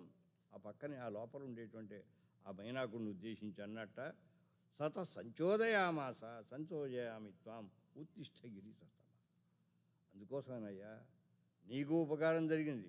వాయువు ద్వారా ఈ హనుమంతుడి తండ్రే నీకు ఉపకారం చేశాడు, నాకేమో ఇక్ష్వాకువంశ ప్రభువులు చేశారు. అందువల్ల మనిద్దరికీ కూడా ఈ రామకార్యంతో సంబంధం ఉంది. అందువల్ల నువ్వు నెమ్మదిగా లేచి ఉపకారం చేయవయ్యా అని అంటే ఆయన లేచట. లేచి హనుమాన్ రామకార్యార్థం భీమకర్మ క్షమాప్లుత తస్య సాఖ్యం మయా కార్యం ఇక్ష్వాకులవర్తిన అని నెమ్మదిగా అంటే ఈయన లేచాడు. లేచి రావయ్యా, కాస్త విశ్రాంతి తీసుకో, వెళ్ళంట. పొలైట్గా అద్భుతమైన కార్యక్రమం అన్నమాట. పొలైట్గా మనం ఎక్కడికో వెళుతున్నాం, గబగబా వెళ్ళిపోవాలి. 6:15కి ట్రైను, బెట్టింగ్ బుద్ధి గబగబగబా వెళ్ళిపోతున్నాం.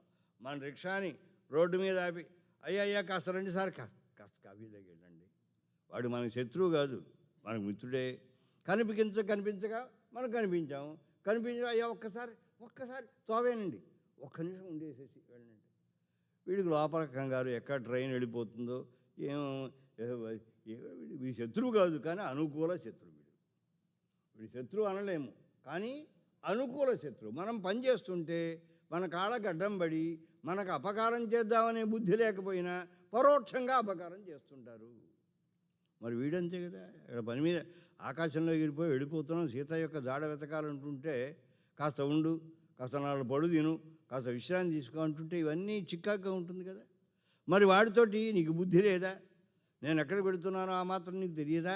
ఆ కార్యక్రమం నీకు తెలియదు, నువ్వు అడ్డం పడతావేమిటని తిట్టకూడదు. ఎందుకంటే వాడు మన యందు ప్రీతితోటి వచ్చినటువంటి వాడు కనుక వాడితోటి మనం అలా ప్రవర్తించాలి. సార్ మళ్ళీ ఇంకోసారి వస్తాను, అట్లని దిగుతాను కదా, అట్లని తిరిగి వచ్చాడు ఇప్పుడు తప్పకుండా మీ ఇంటి దగ్గర దిగి కాఫీ తాగి పెడతాను, కాఫీ కాదు సాపాటే చేసి పెడతాను అని అనొచ్చు ఒక మాట. నెమ్మదిగా అనేసి పొలైట్గా వెళ్ళాలి. అందుకని నాయన ఏమనుకోవద్దు, నాకు చాలా కార్యక్రమం ఉన్నది, నేను విశ్రాంతి తీసుకోవడానికి నీ యొక్క సహాయాన్ని అందిస్తానన్నావు, నేను చాలా అందిస్తాను, కానీ నేను వెళ్ళాలి.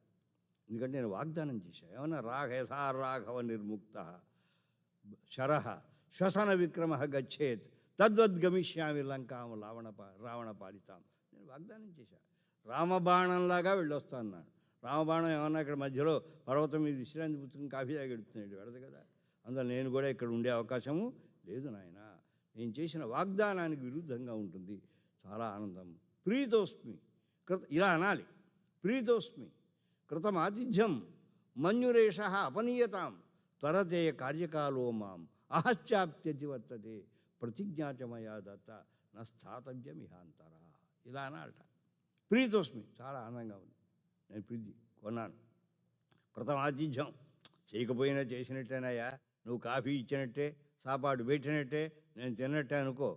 కృతం ఆతిథ్యం మన్యురేష అపనీయతాం. సంస్కృతం చూడండి ఎంత అద్భుతంగా ఉంటుందో. ఈ పట్టుదల పట్టద్దు, ఏమైనా నేను రావాలి అని నిర్బంధం చేసేటువంటి ప్రయత్నం మానేసి. త్వరతే కార్యకాలమం, నేను వెళ్ళవలసిన కాలము నన్ను నెడుతోంది, తొందరగా పోరా పోరా అని అంటోంది. అహశ్చాప్తి అతివర్తతే, పగలు అయిపోతుంది, చీకటి పడుతుంది. చీకటి పడితే లంకలో వాళ్ళు విజృంభిస్తారు, నేనేమీ చేయలేను. చీకటి సమయంలో రాక్షసులకు బలం ఉంటుంది కదా, అందువల్ల నేను కొంచెం వెలుగుండంగానే మొత్తం ఆనుపానులన్నీ వెతకవలసినటువంటి పరిస్థితి ఉన్నది. మరి చీకటి పడేదాకా ఇక్కడ కూర్చుంటే ఎలాగయ్యా? అందువల్ల త్వరతే కార్యకాలోమాం అహశ్చాప్యతివర్తతే, పగలు దాటిపోతుంది. ప్రతిజ్ఞాజమయ దత్త, నేను ప్రతిజ్ఞ చేశాను, రామబాణంలాగా బయటికి అక్కడికి వెళ్తానన్నాను. రామబాణం మధ్యలో విశ్రాంతి పుచ్చుకోదు, నేను విశ్రాంతి పుచ్చుకోకూడదు. నస్థాతవ్యమిహాంతర, మధ్యలో నేను ఉండటానికి అవకాశం లేదు. అందువల్ల don't take it otherwise, you please kindly keep quiet అని వెళ్ళని అని నెమ్మదిగా పొలైట్గా చెప్పాడు. అంటే మనకు నేర్పుతున్నాడు వాల్మీకి, నాయన నీకు ఎవరన్నా ఉంటారు ఉపకారం చేద్దాం అనుకుంటారు, అంటే వాళ్ళని తిరస్కరించేసి నీకు బుద్ధి లేదా, ఏమి అడ్డం పడతావేమిటి వా అని ఇటువంటి ప్రవర్తించద్దా, జాగ్రత్తగా. అలా ఆయన ఆంజనేయ స్వామి, అలా ఆంజనేయ స్వామిని చూచి మనం నేర్చుకోవాల్సిన విషయం అన్నమాట. అంటే ఇంకొకటి రెండవది ఏంటి, కార్యార్థ్యేయ వెళుతున్నటువంటి వాడు మధ్యలో ఇతరేతరమైనటువంటి వ్యాపృతులు ఉండకూడదు. ఆ కార్యాన్ని సాధించాలి, సాధించిన తర్వాతే తప్ప మధ్యలో ఇతరేతర బుద్ధులు అక్కడికి పోదాం ఇక్కడ పోదాం ఇటువంటి పనులు పనికిరావు, అది మనకు సూచిస్తున్నారు. సరే సరే ఆ తర్వాత యథా జలధరం భిత్వా దీప్తరుష్పి దివాకర సమహాత్మ ముహూర్తేన పర్వత సలిలావృత దర్శయామాశృంగాన్ని ఇక్కడ వెళ్ళిపోయిన తర్వాత దీనికి కారణం కృతి ప్రతికర్తవ్యం ఏష సనాతన. ఉపకారం చేస్తే ప్రత్యుపకారం చేయాలి కదా, అందుకోసమే నేను వచ్చాను, అంతకంటే ఏం కాదన్నాడు. పొలైట్గా సమాధానం చెప్పాడు. తతోహం మానయామి త్వాం మాన్యో హిమమ మారుత త్వయామే శేష సంబంధ. ఇది బాగా వర్ణించాడు. 30-40 శ్లోకాలు ఉంటాయి. ఆ 40 శ్లోకాలు చదివితే మనకు అయిపోతుంది, కార్యక్రమం కాస్త తీరిపోతుంది. అందువల్ల అక్కడక్కడ గెంతుకుంటూ వెళ్ళాలన్నమాట. ఇదంతా బాగా ఎక్స్టెన్సివ్గా వర్ణిస్తాడు ఆయన. అస్మిన్నేవం గతే కార్యే సాగరస్య మమైవచ ప్రీతిం ప్రీతమనా కర్తం త్వమర్హసి మహాకవి. ఇది చూచాడు ఆయన వాల్మీకి అంటున్నాడు. అది పక్కన ఉన్నటువంటి వాడు అబ్బాయి ఎంత గొప్ప పని చేశాడండి. ఒక కార్యక్రమంలో వెళుతున్నటువంటి వాడు ఇలా ఉండాలి. అంటే ఎక్కడికి వెళితే అక్కడ విశ్రాంతి పుచ్చుకుని వెళ్ళిపోతానని పని చేయవలసిన పని పక్కన పెట్టేసేసి తన కార్యం తాను చూసుకోకూడదు. ఇదిగో ఇది ఉండాలి. ఇటువంటి పని ఎవరికైతే ఈ రకమైనటువంటి ఒక ధృతి ఉంటుందో, అంటే ధృతి అంటే అర్థం ఏంటి, ఏమైనా పనిని సాధించాలి, అందుకొరకు ఏమైనా అనుకూల శత్రువులైనా ఏమైనా మనం నిర్వహించుకోవాలి. రెండవది దృష్టి. ముందు ఏమిటి కావాలి, ఏ పనైనా చేయడానికి ధైర్యం కావాలి, ఆ పని ఎందే దృష్టి కావాలి. ఈయనకు దృష్టి ఉన్నది, లంకకు వెళ్ళాలి అనేటువంటి దృష్టిని ఆయన వదిలిపెట్టలేదు. అందువల్ల తద్వితీయం హనుమతో దృష్ట్వా కర్మ సుదుష్కరం ప్రశంసుసురా సర్వే సిద్ధాశ్చ పరమర్షయ. అయం వాతాత్మజ శ్రీమాన్ ప్లవతే సాగరోపరి హనుమాన్నామ తస్యత్వం ముహూర్తం విఘ్నమాచర. తర్వాత ఏం చేశారు చెప్పారు ఒక ఆవిడతోటి, ఇగో మహానుభావుడు వెళుతున్నాడు, ఓ పని చెయ్యి, ఈ వెళ్ళేటువంటి పెద్ద మనిషికి పూనికుందో లేదో, అలా పోజిస్తున్నాడో, నిజంగా ఆ కార్యక్రమం ఉందో, అభినవేశం ఉందో లేదో కాస్త పరీక్ష చేయి. హనుమంతుడిని పరీక్షించమని ఒక ఆవిడని పంపించారు. సురస అనేటువంటి ఆవిడ పంపించారు. ఆ సురస ఆవిడ వస్తుంది.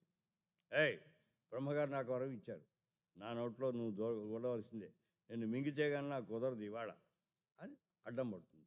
అడ్డం పడితే ఆవిడతోటి ఏమంటానికి వీల్లేదు. వీడు సామాన్యురాలు కాదు, నాగమాత సురస. శత్రువు అయితే పోయిన 2 గుద్దులు గుద్ది నెట్టి పక్కన పారేయచ్చు, శత్రువు కాదు. అవి వచ్చేసింది, అడ్డం పడిపోతుంది. ఏం చేయాలి? అమ్మా నీవెవరో నాకు తెలుసునమ్మా, నువ్వు నాగమాతవి, సురసు, నన్ను అనుగ్రహించు. నీకు తెలుసును కదా, నేను రామకార్యార్థమై వెళుతున్నాను, లంకకు వెళుతున్నాను, అందువల్ల నన్ను అనుగ్రహించి వదిలిపెట్టావమ్మా అని మొట్టమొదట ఆవిడని అనుకూలంగా చేసుకుని, అంటే మనకు శత్రువులు కాకుండా అనుకూలంగా ఉండేటువంటి వాళ్ళు ఉంటారు. వాళ్ళు మనకు ఒకప్పుడు అడ్డం పడతారు. ఇందాక మొదటివారు అడ్డం పడల, పొలైట్‌గా అయ్యా మీకు కాస్త విశ్రాంతి తీసుకుని వెళ్ళండి అన్నారు. వీళ్ళు అలా కాదు, అడ్డం పడతారు, కాళ్ళకి అడ్డం పడతారు. ఒక శత్రువు ప్రవర్తించినట్టు ప్రవర్తిస్తారు. కానీ వారిని కూడా జాగరూకతతో గమనించి మనం ముందుకు వెళ్ళవలసి ఉంటుంది. ఇక మూడవ దశలోకి వస్తే శత్రువులే వస్తారు. వాళ్ళు వచ్చి కూర్చో ఎడబోతావు చూస్తాను, నేను మింగేస్తాను, ఛాయాగ్రాహిణి ఒకటి వస్తుంది. సింహిక అనేటువంటి ఛాయాగ్రాహిణి అది వచ్చి వెనకటి రోజుల్లో ఉండేవిట. వాడు చెప్పాడు సుగ్రీవుడు కూడాను, చాలా జాగ్రత్త అయ్యా, సముద్రం నుంచి వెళుతుంటావు, నువ్వు పైనుంచి వెళుతుంటే అడుగు నుంచి ఆ నీళ్ళల్లో ఉంటాయి కొన్ని సత్వములు, అవి పట్టుకుని లాగుతాయి. అంటే మరి ఇప్పుడు మనకి ఉన్నాయో మనకు తెలియదు, వాటి మీద ఇప్పుడు still research is going on. రామాయణంలో వర్ణించి ఇటువంటి జంతువులు ఏమన్నా అంటే ఎక్కడో ఉండి ఆకర్షించి ప్రాణులను దగ్గరికి తీసుకోగలిగినటువంటి సామర్థ్యం కలవ ఏమైనా ఉన్నాయా అని రీసెర్చ్ చేస్తున్నారు.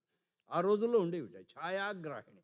అంటే పైన వెళుతున్నటువంటి వస్తువు యొక్క, జంతువు యొక్క, ప్రాణి యొక్క నీడను పట్టి అది పట్టుకొని లాగి వశపరుచుకునేటువంటి సామర్థ్యం కలిగినటువంటి జంతువులు ఛాయాగ్రాహిణులు అంటారు. అటువంటిది ఉంటుంది, చాలా ప్రమాదం, జాగ్రత్తగా వెళ్ళమని చెప్పాడు సుగ్రీవుడు, ముందు చెప్పాడు. ఇప్పుడు ఆ ఛాయాగ్రాహిణి వచ్చింది. మరి దీన్ని ఏం చేయాలి? కొట్టాడు, దాన్ని బాగా నలకొట్టాడు. అదేమిటి?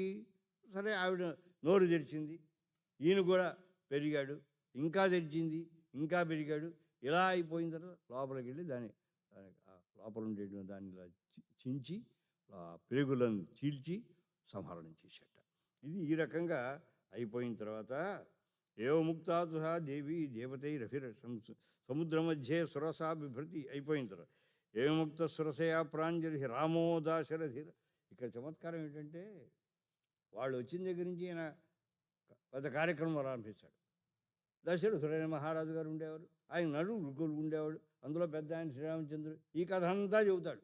అంతా చెప్పిన తర్వాత పోయి ఇలా జరిగిందమ్మా, ఇలాగా మరి ఆయన భార్యనేమో దుర్మార్గుడు పట్టుకుపోయాడు, నేను వెళ్ళి రక్షించడం కోసం పెడుతున్నా, ఇది అని పాపం అంతా ఏకరు పెడతాడు అనమాట. ఏకరు పెట్టి నెమ్మదిగా పెడతాడు. ఏ ముక్త హనుమత సురస కామరూపిణి అబ్రవీనా. సరే ఆ తర్వాత ప్రవిష్ట ఆస్మిహితే వక్త్రం దాక్షాయిణ నమోస్తుతి. యుక్తిగా వెళ్ళాడు, యుక్తిగా లోపల ప్రవేశించాడు. బ్రహ్మగారు నీకు ఇచ్చిన వరాన్ని నేనేమి అతిక్రమించట్లా, లోపల ప్రవేశించమన్నావు కదా, ప్రవేశించా, ఇంకో బయటకు వచ్చేసా, నాకు ఇబ్బంది లేదు, నీకు ఇబ్బంది లేదు, నన్ను వదిలిపెట్టమన్నాడు, వెళ్ళిపోయాడు. తృతీయం హనుమత. హనుమంతుడు చేసినటువంటి ఈ కృత్యాన్ని చూచాడు. బాబా, ఇదండి కావాలి. కార్యసాధకుడైనటువంటి వాడికి అవసరమైతే కొట్టగలిగిన సామర్థ్యం ఉండాలి, లేదా కాళ్ళు పట్టుకునైనా బాబు అని గడ్డం పట్టుకునైనా చెయ్యాలి. అన్ని రకములైన సామర్థ్యాలు ఉంటేనే తప్ప వాడు సాధించలేడు అనే విధంగా చేశారు. సరే, ఈ సింహిక యొక్క అయిపోయిన తర్వాత యశ్చత్వేతాని చత్వారి, ఇది గుర్తుపెట్టుకోండి. మనం ముఖ్యంగా ఈ సుందరకాండంలో ఈ సర్గ మనం చదివినట్టయితే ఆంజనేయ స్వామిని చూచి మనం నేర్చుకోవాల్సింది ఏమిటి? యశ్చత్వేతాని చత్వారి వానరేంద్ర యథాతవా. ఓ వానర శ్రేష్ఠ హనుమన్, ఏ మనిషికైతే ఈ 4 గుణములు ఉంటాయో, ధృతి, దృష్టి, మతి, దాక్ష్యం. మొట్టమొదటి ధైర్యం కావాలి, ఏ పనైనా చేయడానికి ఉద్యమించేటువంటి ధృతి కావాలి. రెండవది దృష్టి కావాలి, ఆ చేసే పని ఎందే దృష్టిని నిగర్చాలి, దృష్టి అటు ఇటు పోకూడదు, ఫికిల్నెస్ పనికిరాదు. మతి, ఆలోచన, తాత్కాలికమైనటువంటిది, ఆలోచన చేసి ఏ కష్టమైనా వస్తే తట్టుకోగలిగినటువంటి స్థితి కావాలి. తర్వాత అవసరమైతే దాక్ష్యం, 2 వాయించైనా పక్కన నెట్టిబారేసేటువంటి లక్షణం కావాలి. అందులో ధృతి, దృష్టి, మతి, దాక్ష్యం అనేటువంటి 4 లక్షణములు ఎవరికైతే ఉన్నాయో, నీకున్నట్టుగా కనుక ఉన్నట్టయితే స్వకర్మసు నసీదతి, వాడెవడు కూడా తాను చేయవలసినటువంటి పనులలో తాను ఏ రకమైన లోపాన్ని పొందడు, ఏ రకమైన హానిని పొందడని చెప్తాడు. ఈ విధంగా స్వామి ఆంజనేయ స్వామి నుంచి నేర్చుకోవాల్సినవి చెప్పి ఆయన వెళ్ళాడండి. సరే, లంక వెళ్ళి ఒకసారి ఆ లంక యొక్క ఆనుపానం చూడాలి. ఆ లంకలో ప్రవేశించడానికి ముందు ఆ నగరం యొక్క స్థితిగతులు ఎలా ఉన్నాయో అని ఒక పర్వతం ఎక్కాడు. ఆ పర్వతం మీద తాను నెమ్మదిగా చూచాడు. చూస్తే దాని యొక్క స్థితిగతులన్నీ కూడా బాగా, శ్రీలంక అంటే ఇక్కడ అనేది ఇది శ్రీలంక అనే భావన ఒకటి ఉందనుకోండి. నాకైతే ఈ శ్రీలంకను నేను తీసుకోవట్లా. అక్కడ లంక అనేది శతయోజన విస్తీర్ణం అన్నాడు ఆయన వాల్మీకి. శతయోజన విస్తీర్ణం అంటే 100 యోజనాలంటే యోజనం అంటే 8 మైళ్ళు, 100 యోజనాలు 800 మైళ్ళ దూరంలో ఉండాలి. బహుశా నేను అనుకుంటాను లంకలు చాలా ఉంటాయి కదండి సముద్రంలోను. బహుశా దూరంగా ఇంకేదైనా లంక ఉన్నదేమో. అంటే 2 రకాల భావాలు ఉన్నాయి ఇక్కడ. వాళ్ళు డిస్కస్ చేశారు. Still it is lingering. ఇది ఈ లంక అయినా వాళ్ళు ప్రచారం బాగా చేస్తున్నారు. మా లంకేనా అన్నీ చూపిస్తుంటారు. కానీ నా వరకు నాకు అనిపిస్తుంది ఇది కాదు లంక. ఇది చాలా ఇది 30 మైళ్ళు అంతకంటే ఏం లేదు. అక్కడ నుంచి ధనుష్కోటి నుంచి పోతే very within half an hour we can reach there. అది కాదు, చాలా దూరంగా ఉన్నది. అది ఒక ద్వీపం అయి ఉండవచ్చును. అందుకే ఈయన అంత శ్రమపడవలసి వచ్చిన అంత దూరం శతయోజన విస్తీర్ణమైన సాగరాన్ని దాటి, లేదా ఈ లంక కూడా కావచ్చు. కారణం ఎందుకంటే ప్లానటరీ సిస్టమ్స్ మారిపోతాయి. ఇప్పుడు ఇవి రామకథ ఇవాళ జరిగింది కాదు కదా, చాలా సంవత్సరాలు అయింది. ఏమో ఈ ద్వీపాలు ఇట్టించాడు మన వాళ్ళు అంటుంటారు 2 అంగుళాలు 3 అంగుళాలు అలా ముందుకు జరుగుతూ ఉంటుందండి అని అంటుంటారు. కనుక ఏమో జరిగొచ్చిందేమో అని బాగా దూరంగా ఉన్న లంకే నెమ్మదిగా ఈ కాలానికి దగ్గరగా వచ్చి ఉండవచ్చును, ఏదైనా కావచ్చు. సరే అని వెళ్ళాడు. అందమైనటువంటి తతస్సత్సు సంప్రాప్య సముద్ర తీరం సమీక్ష లంకాం గిరివర్యమూర్ధిని కపిస్తు తస్మిన్ నిపపాత పర్వతే విసూయ రూపం వ్యసయన్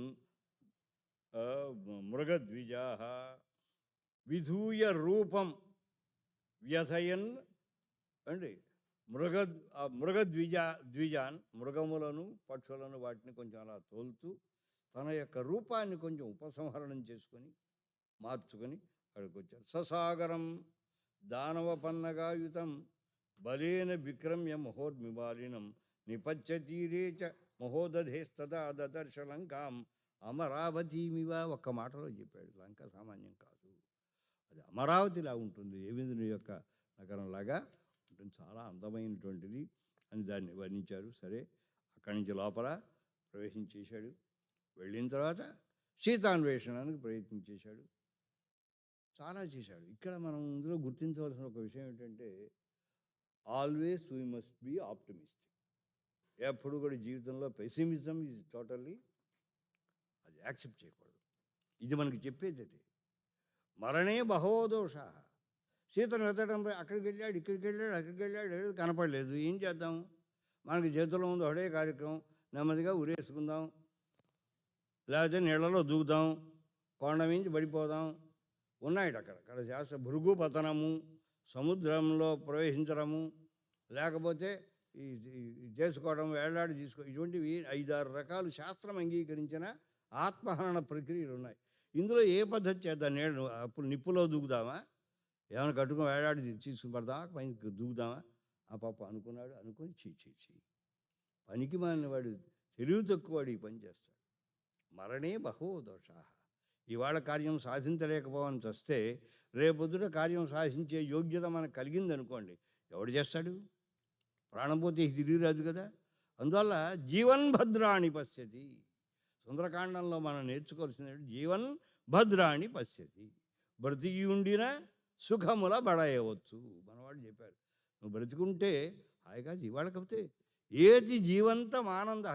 సీతాదేవి అక్కడ కూడా మనకి ప్రస్తావన వస్తుంది. అండ్ మరణే బహవో దోష జీవన్ భద్రాణి పశ్యతి. ఎందుకంటే ఆనందం అనేటువంటిది మనకి జీవితంలో కలగలేదు అనుకోండి, చివరికన్నా ఆనందం అనుకుంటుందట. అయ్యో ఈ జీవితంలో ఒక్కసారి కూడా నేను వాడి దగ్గర రాలేదే, ఇక నుంచి నేను వెళ్ళిపోతానని ఆనందము తనంత తానుగా జీవంతం ఆనంద ఏది, ఆ ఆనందము తనంత తానుగానే బ్రతికి ఉన్నవాడి దగ్గరికి వస్తుందయ్యా. అందువల్ల కష్టం వచ్చిందని ప్రాణం తీసుకునే పద్ధతి సరైనది కాదు. బ్రతికి ఉండి సుఖములను పొందవలేను. ఇది మనకు ఈ ఆప్టిమిస్టిక్ వ్యూ అనేటువంటి దాన్ని మనకు ఇవాళ పిల్లలు చూడండి, ఏదో పరీక్ష తప్పామండి, వేసేసుకుందాం, తీసేసుకుందాం, ఏదో తాగేద్దాం. ఇది చాలా తప్పు. సుందరకాండం మనకు నేర్పేది ఏమిటి? బ్రతికి సాధించు, చచ్చి నువ్వు సాధించేదేమీ లేదు. ఇది హనుమంతుడు మనకు లోకానికి ప్రతిబోధించినటువంటి అద్భుతమైనటువంటి ప్రక్రియ. దాన్ని మనకి సుందరకాండం చెబుతుంది. అరే ఇందులో చాలా విశేషాలు ఉన్నాయి. ఆ, ఆ, రచనా సౌందర్యం ఉన్నది, భాషా సౌందర్యం. సంస్కృత భాష వచ్చిన వాళ్ళకి ఇది ఫీస్ట్. సంస్కృతం వచ్చిన అనుకోండి, వచ్చిందే హాయిగా ఉంటుంది. ఆ శ్లోకాలు చదువుతుంటే అందులో rhythmical creation, poetry is a rhythmical creation అంటారు.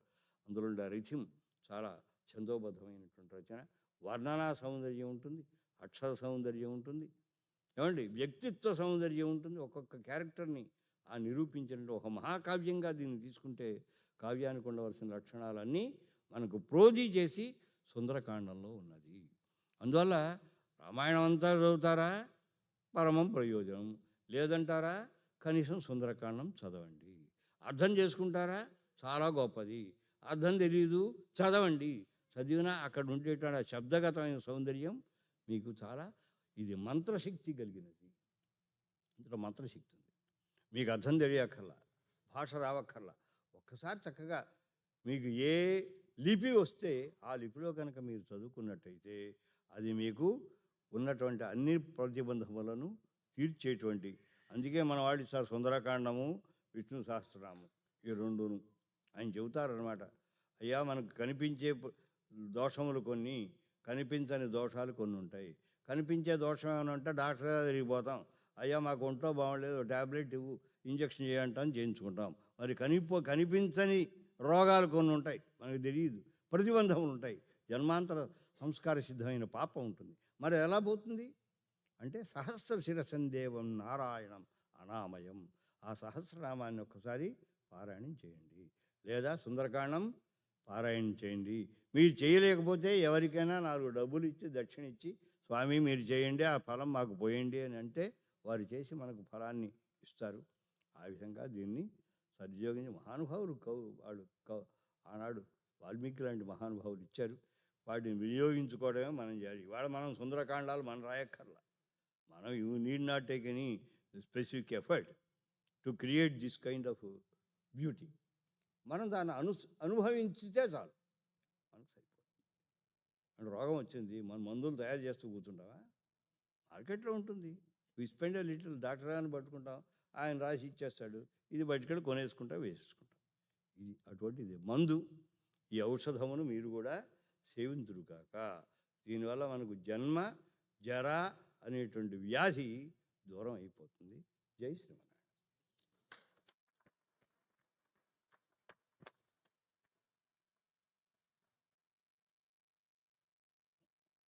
Jai Srimanarayana.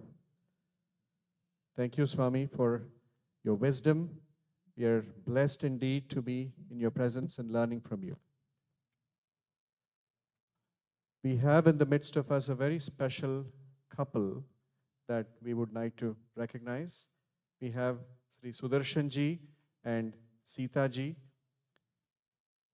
Sudarshan ji is in his 90s, and together with Sita ji, they are leading from the front and have made a very generous donation for the Statue of Union project. May I please request them to come and take Mangala Sasanams from Sri Swamiji.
Sudarshanji and Sitaji have been very kind and have pledged $108,000 towards the Statue of Union project. Have donated, not pledged, as we saw. Sorry. Once again, we are very, very thankful. A big round of applause for them.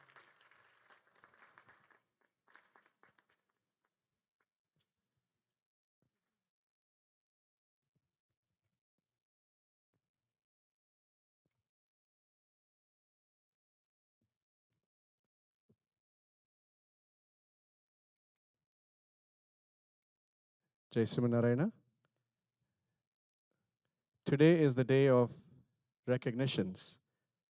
We have very special groups of people in the midst of us. We have members of the KT Hindu community. We have contributors to the Statue of Equality project, and we have people who have donated, are donating on a recurrent basis for the functioning of Sri Ashtalakshmi Temple. But first, I would kindly request His Holiness Sri Chinnajeeyar Swamiji to address the audience. Much awaited. Jai Sri Manarayana.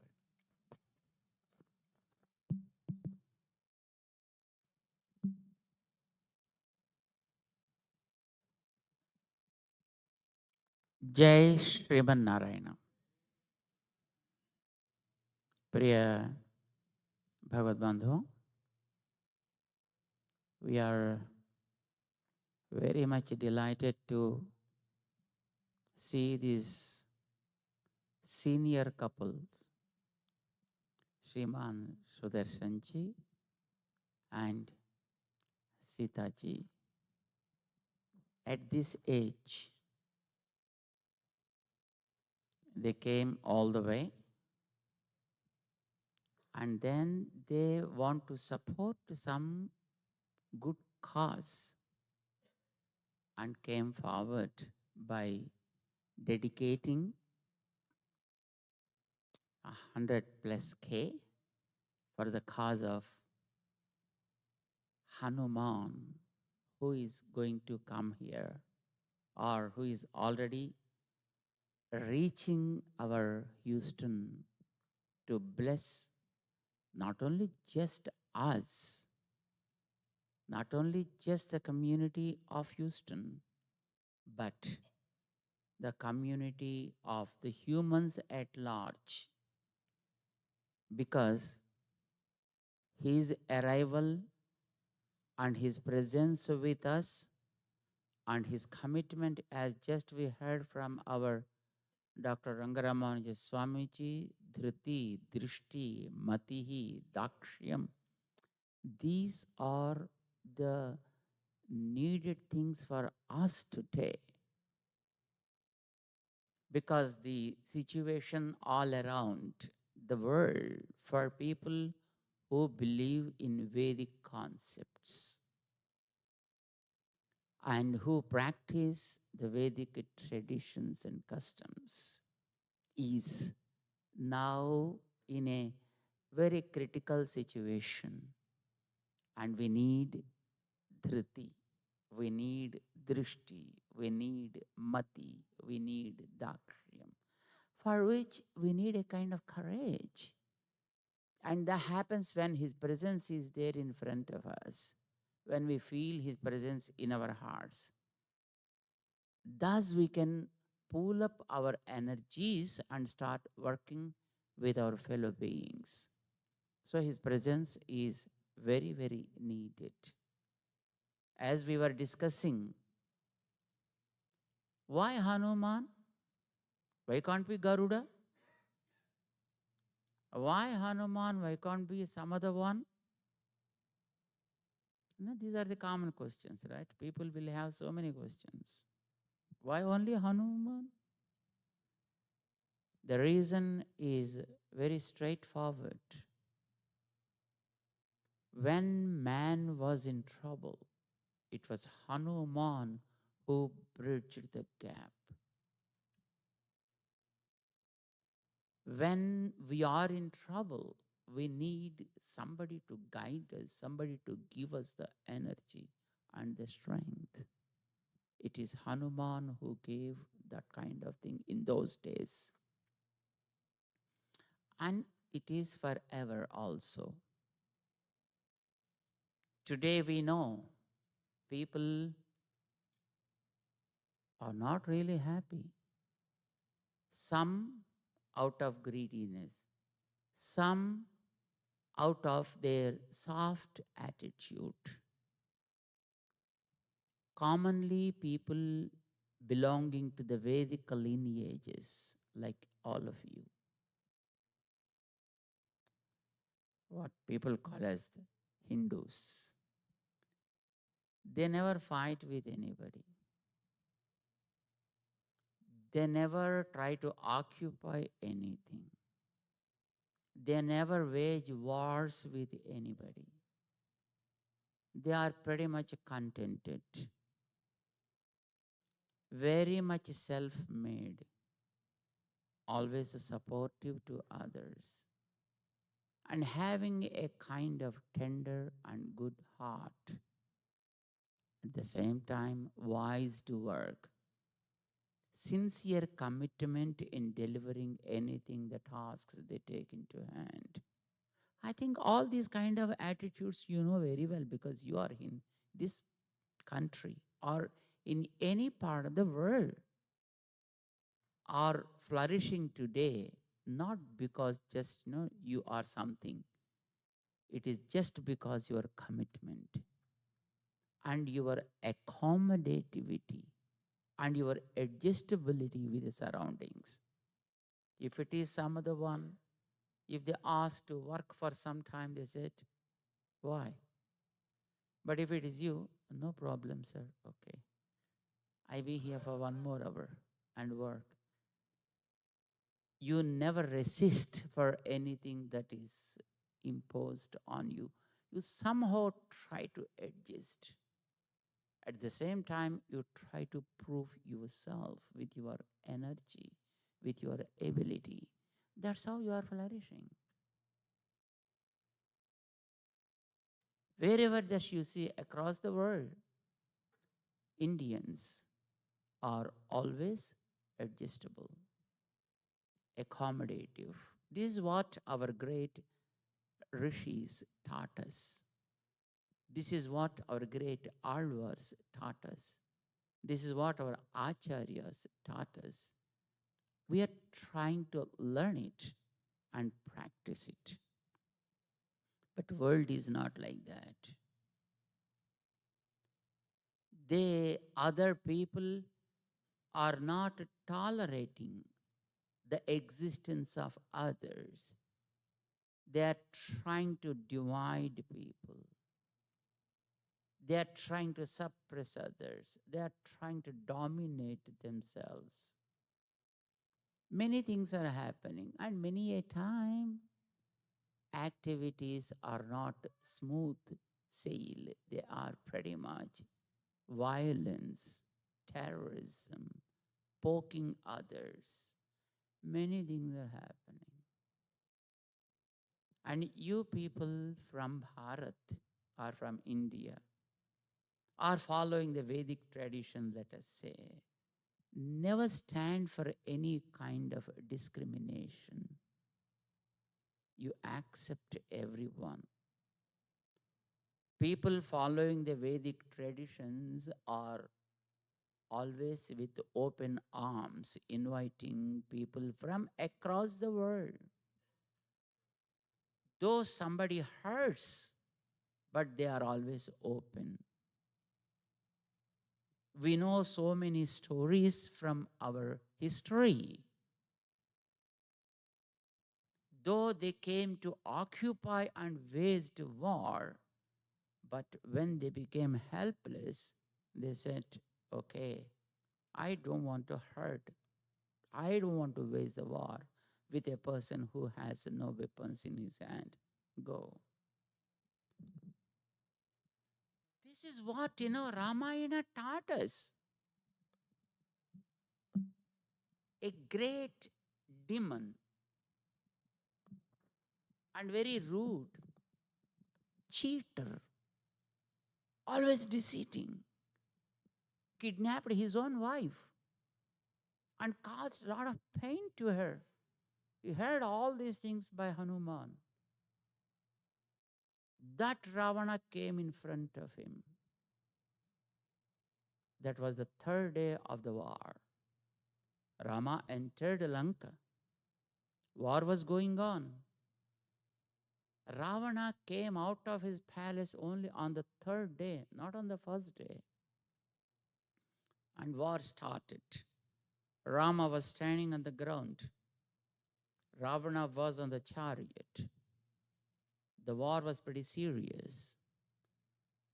In spite of Rama's standing on the ground, Ravana was not able to just bear with the, force of Rama's arrows. After some time, Hanuman came to that area and found, no, this is not right war. Rama standing on the ground and he's standing on the chariot. This is a wrong thing. Come on, let me become the chariot to Rama. And then he took Rama on his back. And he raised it to the height of Ravana's chariot, because it should be equal always. Samayoreva sobhate.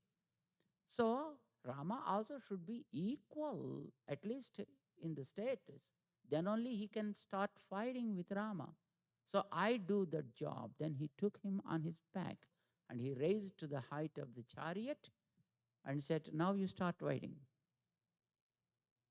And Hanuman knows very well the cunning nature of demons, and then he was just supporting Rama's war. After some time, Ravana found Rama is not a great guy.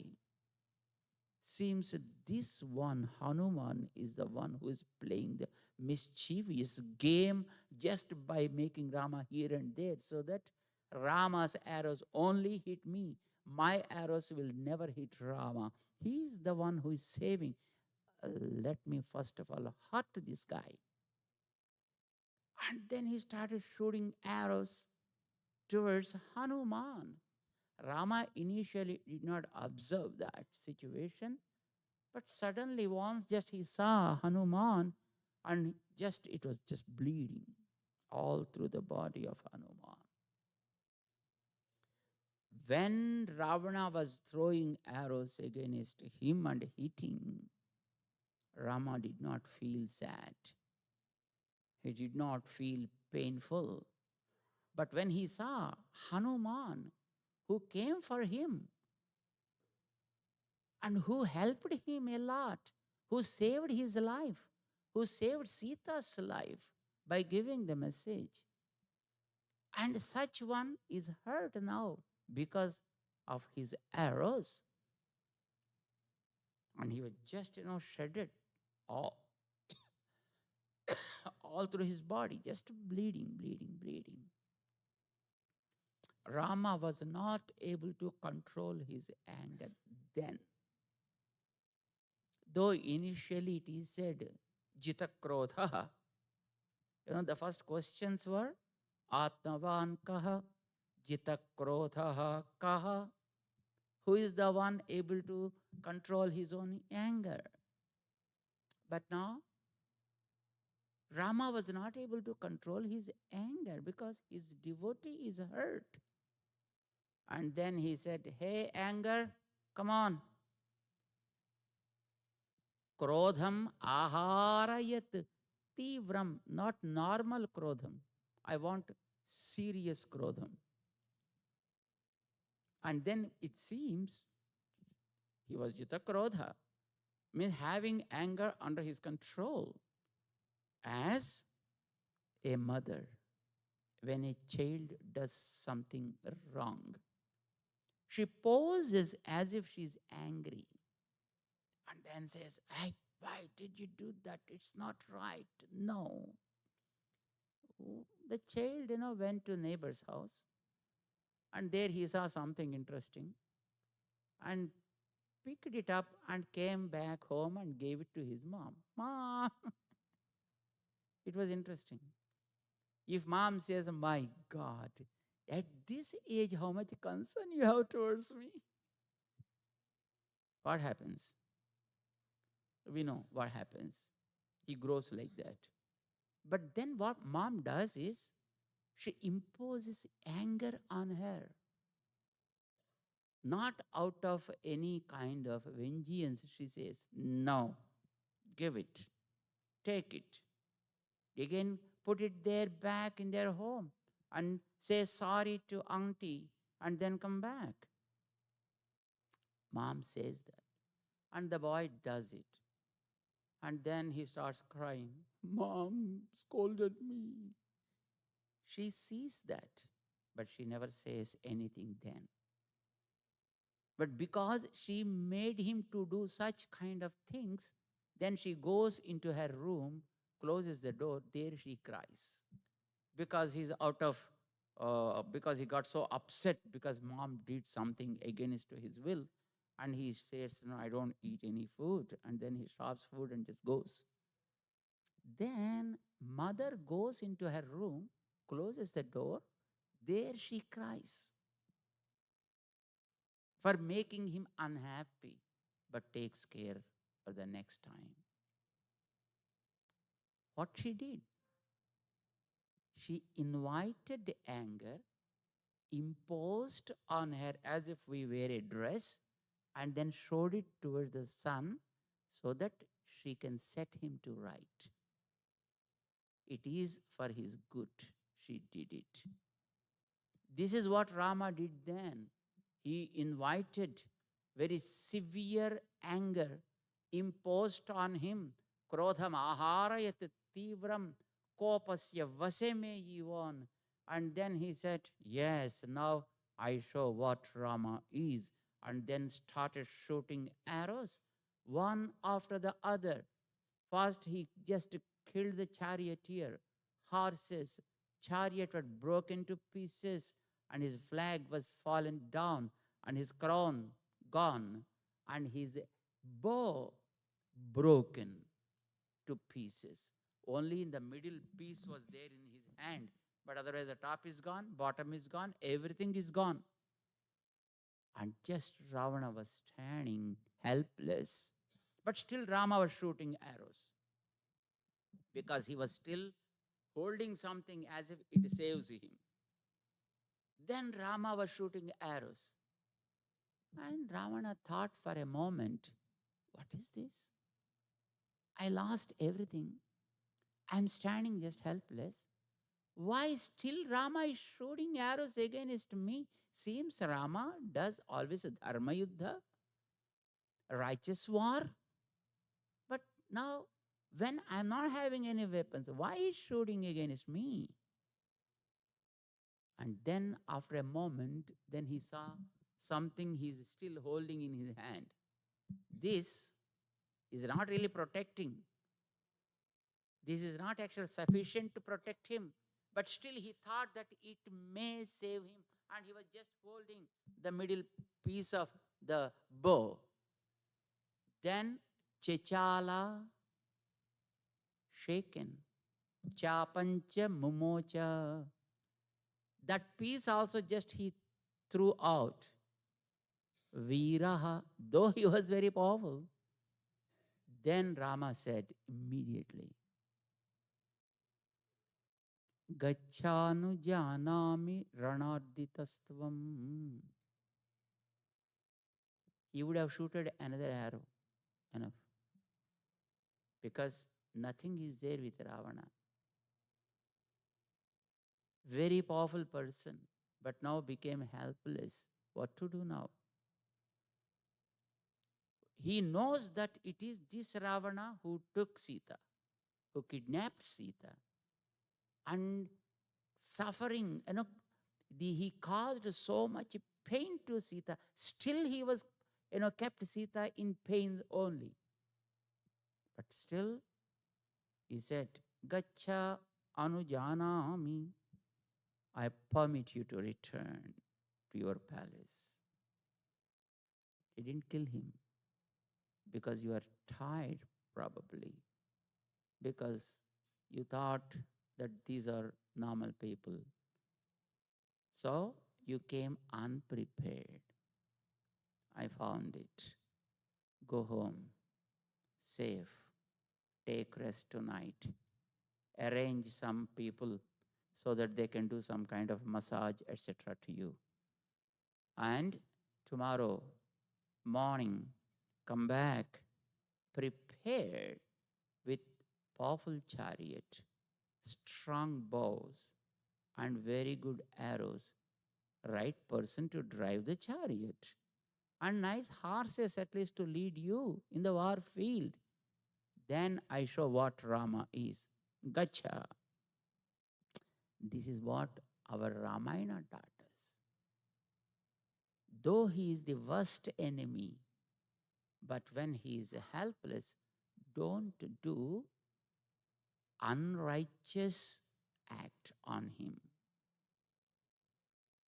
This is what Indians are. This is what our Bharats are. This is the nature of our people practicing the Vedic usages and customs. But the world is not like that. The world is something different. Unnecessarily, they are creating some kind of disturbances among others. They are poking others, creating wars, creating disturbances, disturbing the society, and making the society pieces. You are peacemongers. They are making pieces. Something, tyrannical. And it was the time now, it is time now for us to understand that we need a kind of courage. We thought probably peace is the real ayudha, real weapon. Let us bear with the things. And why we have to just see here and there? Let us confine to our own things and just keep going. If that was the case, Rama wouldn't have gotten Sita back. Okay, whatever happened, happened. Okay, let me spend the rest of the time and go back. But Rama didn't go like that. Whatever was lost should be found. Whatever is to be done should be done. If something is wrong, should be rectified. If a lesson should be taught, you need to teach a lesson to the person who needs that. You see any scripture of Bharat. Arjuna said, no, I don't want to wage the war. We are very happy. We already learned how to beg alms. Right? 12 years. You're just living begging alms. That okay. Already we got pretty much used and very well trained also. And 1 year incognito, still we learned that kind of thing. We are okay. Shreyo bhoktum bhaiksham api iha loke. So we are very comfortable, just begging for alms and just getting something and eat something and spend the time. So I want to just go to the forest and just live there peacefully. Why unnecessarily this war and stuff? But Krishna left a chance like that because a responsible person should do his own duty. If you are a responsible person to take care of the dharma, and if you need to protect a protector of the dharma, stand to protect that dharma. That's your responsibility. That's your duty. You are a responsible person. And you just can't say, no, I don't want to war. Don't you know your brother knows that? He is your elder brother, Dharma Raja. Do you think he's a fool? Why he stood there for the war? What about Bhimsena? What about others? What about Bhishmacharya? What about Dronacharya? They are not small guys. They are not uneducated guys. They are ready for the war. Why? Because it is going to be a dharma yuddha. This is a war to establish the righteousness and should fight for that. Normally people say, no, if somebody slaps you on one side, what should you do? Wrong. Show the other is wrong. If yes, if it is your father, mother, or your teacher does something for your own benefit, then yes, you can bear with it. But if it is from others, you need to teach them how to behave with you. Yes or no? So Krishna said, Rane samardhosi, uttishtha, jetasi, jitasva setrun, jehi setrun. Don't hesitate. When they are doing wrong, seeing and keeping quiet is also a wrong thing. Somebody is doing something wrong, and you are capable of stopping that guy from that act, but still you did not respond. That means you are responsible for 60% of its result, not 40%. Because being a capable person, but you never responded. You know Bhishmacharya, how generous and how righteous person he was. Even Devatas responded for his righteousness. But such a great warrior, lying on the bed of arrows for almost 1.5 months, with how much pain he must have been like that. He didn't die. He was just living, lying on the bed of arrows, exposed to the sun, exposed to the snow, exposed to the wind, exposed to the crows and eagles and vultures and jackals and stuff. Totally exposed to everything in the nature. He was just bearing with all of such kind of things. You know why? Reason is pretty simple. Being a capable person did not stop insulting when they were insulting a lady. It's very simple. Krishna was very upset with those people just because of this. This was asked by Draupadi herself to Bhishmacharya when he was giving so many Rajadharmas to Yudhishthira at the last time, just before preaching the Vishnu Sahasranama to Pandavas. And he spoke about so many things, so many dharmas were preached by him. Draupadi was standing next to Dharmaraja and she started laughing. And Bhishmacharya said, Draupadi, why are you laughing?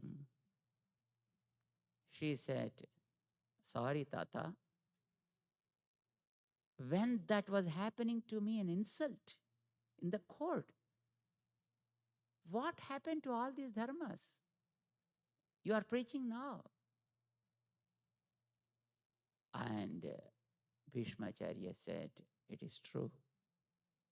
What you asked is the right question. This is the result of my inaction.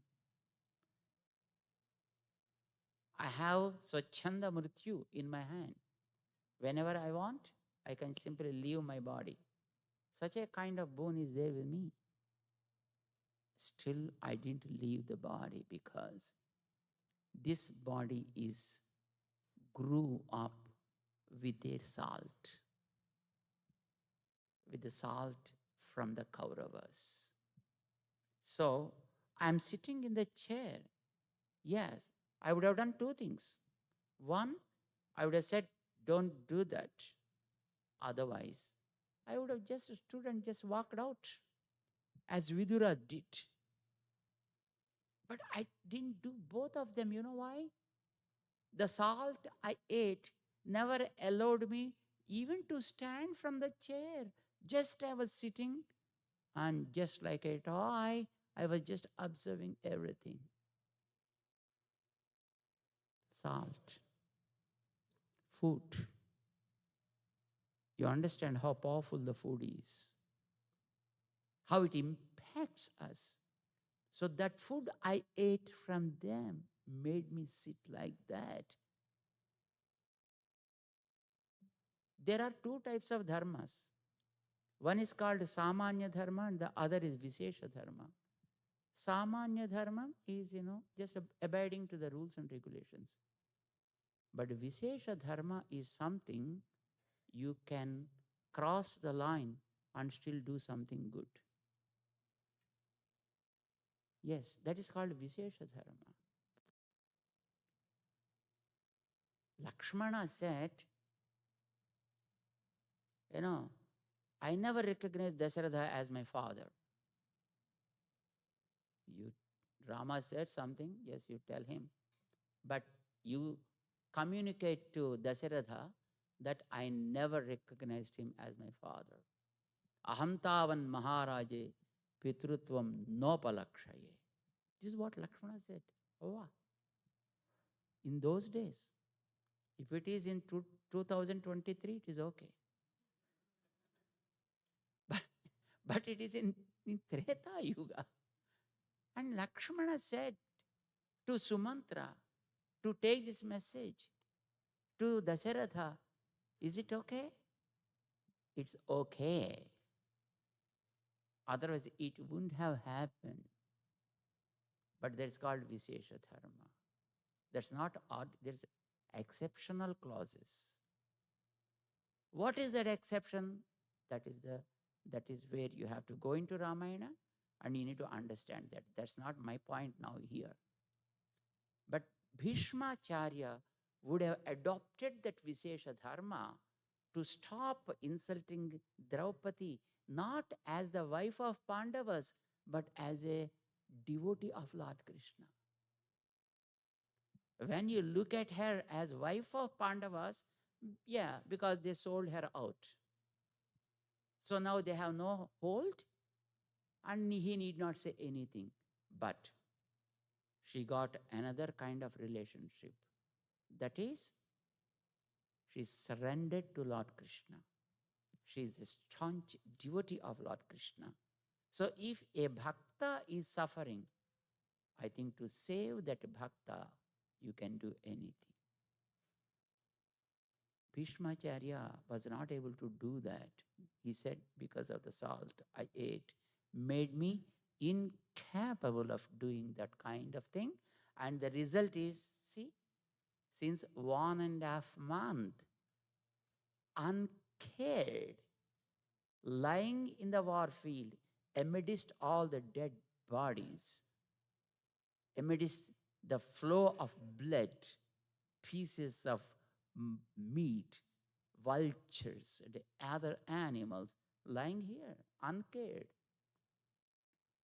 What is the worst hell than this? So, I am experiencing the result of my misdeeds. And I don't want to carry it for next birth. I want to see that it should be totally completed here itself. And I am just going through these pains. It's okay. I have no excuses for that. And now, all that meat grew from the food of Kauravas is totally gone. All the skin is gone. All those other parts of the body also, only skeleton is there now. And hence, whatever the Jew, it made 0 now. And hence now I am able to speak these dharmas just because of the grace of Lord Krishna, who is standing right in front of me. And just because of his grace only, I am able to speak all these things, what he said. So, there are great people. War happened. Krishna forced that war to happen. It's not unrighteous act. when there is something big damage is happening, I think we need to respond for that. Now, the world is facing such a kind of situation. Across the world, who are being the persons insulted or underestimated, demeaned? Those who are skillful, those who are dedicated, those who are adjustable, those who are accommodative. Only such people are getting, all the problems, and they are the sufferers. When a kind of situation was like this with Vibhishana in Lanka, it was the mighty Hanuman who stood for him. When Vibhishana came to Rama, no one supported him. No one. Sugriva said, kill him from there itself. Let him not come down. Angada said the same thing. Jambavan said the same thing. Everyone said the same thing. It was then, finally, after everybody's suggestion is over, then Rama asked, hey Hanuman, can you say something? And then Hanuman stood and started speaking. Don't think that I'm great to give any kind of opinion. I'm not such a big person. I'm the smaller of the smallest people in the Sugriva's people. Yet, when Rama asked me to say something, not saying is an insult to Rama. And hence, I put forth my opinion, and please Rama, pardon me for my sahasa. Whenever a person, maybe enemy, comes and surrenders, it is our responsibility to take care of him. And hence, now Vibhishana came down to you and said, Raghavam Saranam Gataha. I surrendered to Rama. He also verbally surrendered to you, and physically, because the acceptance is not yet given, the green signal, so he's just waiting there. So to my opinion, taking care of him is justifiable. Then Rama said something. That's a different story again. Then Rama took the mic and said, everybody said no, but Hanuman said with a clause, because he surrendered, so you can save him. But there is an objection for me. It's not because he surrendered. Because it's not just because he said to save me, it's not the cause for my saving. Even without asking also, I should save this guy. And then he has given the story of a dove. Kapota upakhyanam, it is said, A bird saved the hunter from hunger. We know, we studied that story when we were in 2nd and 3rd grades in our schools, when we were young. This is what Rama said. The story was spoken by Rama as an example. And now the one who came is not the one who kidnapped my wife. The who kidnapped was something else. This is only his brother. What this guy can do when the brother is cruel? So we need to save him at any cost, because he came all the way, giving away everything there. And hence, hey Sugriva, you said first of all to kill him there. Come on, you only go and bring him. Who said to kill him, send only that Sugriva and brought and saved Vibhishana. So, there are people, you are like Vibhishanas. All the Indians are like Vibhishanas. You understand? So great, very humble, always stands for right. But the problems are creeping. Today here, yesterday somewhere else, and tomorrow somewhere, we don't know where it is going to happen, what is going to happen. But there is a need always for all of us to be united, always to be something together, which is most of the times missing. You are all good. We are all good. We are all good in our own way, but not collectively. That is more needed today. This is what Hanuman did.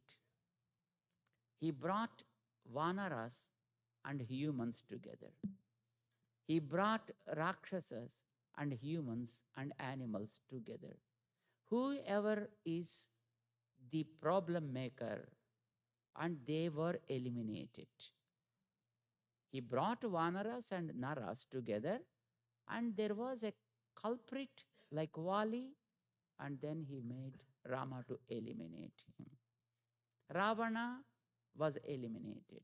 And then Rakshasas also with human beings, Rakshasas, don't think Rakshasas means having so many, the teeth like this and having big eyes and big nails and stuff. No, that is another species. As you have many types of people, right? The whites are there, blacks are there, browns are there.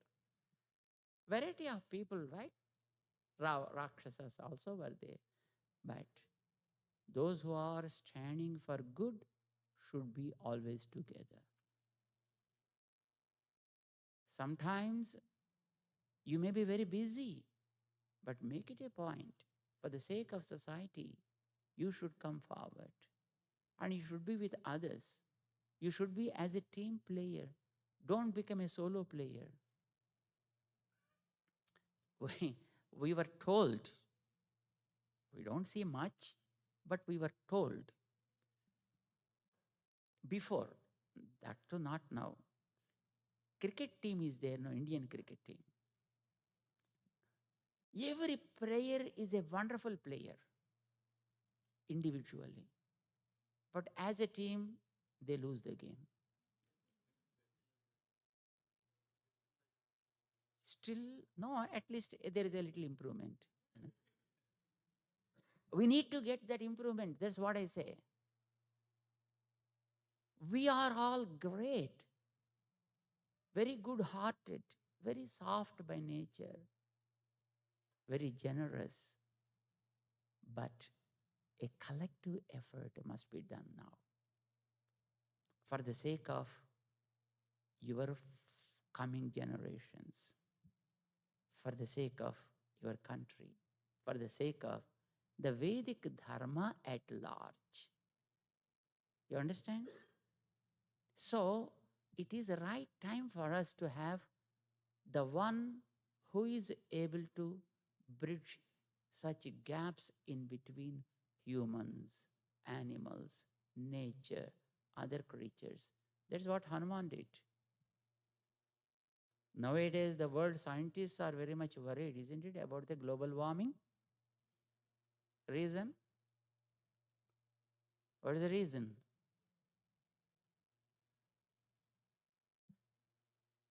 We killing the animals, killing the birds, killing other creatures. People belonging to the same religion also killing other people and throwing them from their own country. Isn't it what you are seeing today? The same religious people from their own country, their own people, they were just throwing them out. And they are becoming refugees and coming to your country. And you are taking care of them. You are sent out of your house. They are occupying your house and they are sitting comfortably in your homes. You became such a great, generous guy. How generous you are. And you see today the situation, in your country where people who became refugees coming to your cities and getting the voting rights and occupying the places, and your voting rights have been eliminated. You are so great. You are so generous. need is there today. What I mean to say, I'm not a politician anyway. And we are not talking about the politics also. But the need for us today is to be a team, play as a team, work as a team, do something for that. You need an inspiration for that. That inspiration is Hanuman. What we need to say, that inspiration was provided to us by Hanuman, by his dhriti, drishti, mati, and dakshyam. All these things were there with him. We need them now. You know, camphor, if you keep it in your cloth for some time, what happens? The fragrance will be there, right? With your piece of cloth, same thing. If just a physical element is able to give its fragrance to you, and if you keep such a powerful Hanuman in your heart, what happens? Definitely you will be able to get some kind of inspiration from him, for which we need Hanuman now. And hence, here in our ALT, it is decided to have that mighty Hanuman as an inspiration for us. Is it right or wrong? Can we do it or not? So we started doing that. And you know, somebody has to bell the cat, right? Everybody cannot go and bell the cat. You know, recently, somebody wanted to give a Padma Bhushan award. And you know, but actually the Padma Bhushan award should go to whom? Who are really working? Who are the people working? All the volunteers. See, so many activities done by us. What people say?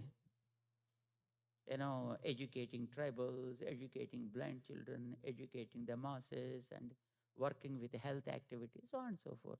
But who did all those things? Is it we did it? No, it is the volunteers who did it. So to whom the Padma Bhushan award should go? It should go to all volunteers. But how it is possible? Because they are volunteers. Volunteers are always active in their own activities, and they have no time to go and receive that. They found a small guy, a Chinnajeeyar.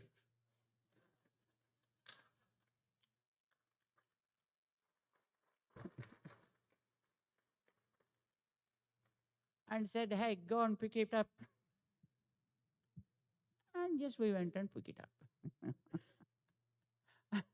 And thus just we got it. Don't think it is our greatness, it's your own greatness. But somebody should work on your behalf. Isn't it? That's what we did. And so, even to bring the Hanuman also here, somebody should start working, no? So that's what ALT is started doing. But don't think that ALT has so much, corpus to do such kind of things. But it has good spirit to do that. Dhriti is there. Drishti is there. Mati is there. Dakshyam is also there. Today morning, we had a small meeting. Our Ranga Garu and Vijay Garu and all of this brought a team of people who said that we make some light and show arrangements here. And then they started, describing what they're trying to do. And then we showed them what is done there in Hyderabad, and that's what we wanted here also, like that. That means something, a nice fountain around Hanuman that makes him, always cool. No needed. No. How much heat is there outside? So we want some cool.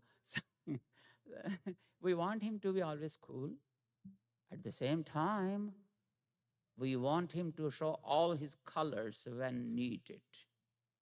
So we wanted a light and water show around Hanuman.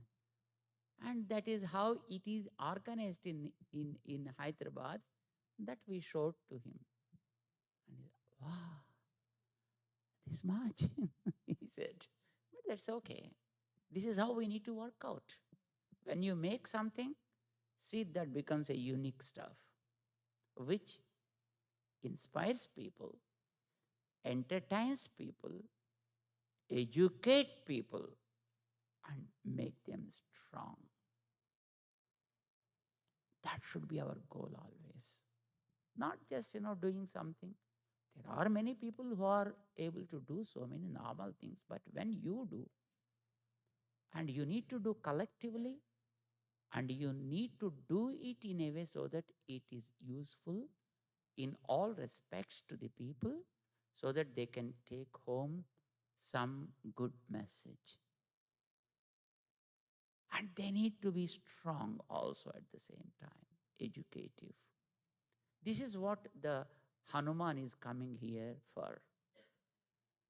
And hence, though ALT is doing, don't think it is just ALT project. Though ALT is doing, though it is not just for the sake of ALT. And ALT doesn't need anything anyway, right? There is deities, they can do the puja, they are very happy, and there it is enough. But society needs something. We need something collectively for the sake of the unity. We need someone to make that union. We need somebody to make that bridge. Hanuman made it. Let's bring that Hanuman. Let him be amidst us, and let him give that strength for us to feel his presence constantly in the heart and work with the society. We are so happy that Sudarshanamji couple are pretty generous in that aspect. I think probably the first person who came with a very munificent contribution for that Hanuman's arrival and making major arrangements. I'm very happy, Sudarshanamji and Sitaji, and we offer Mangala Sasanams to you for your wonderful generosity.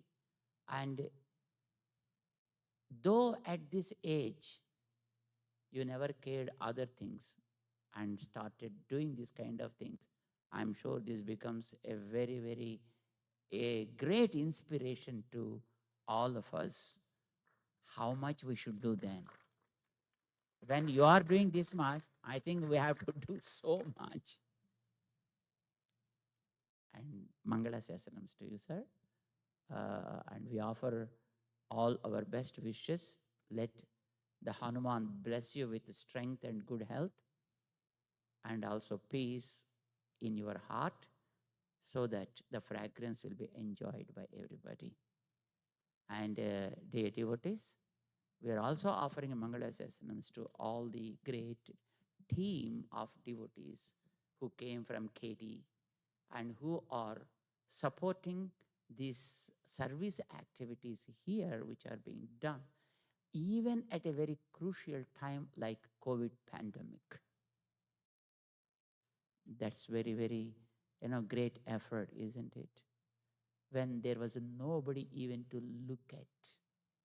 Nobody was dare enough to open the doors and just peep outside.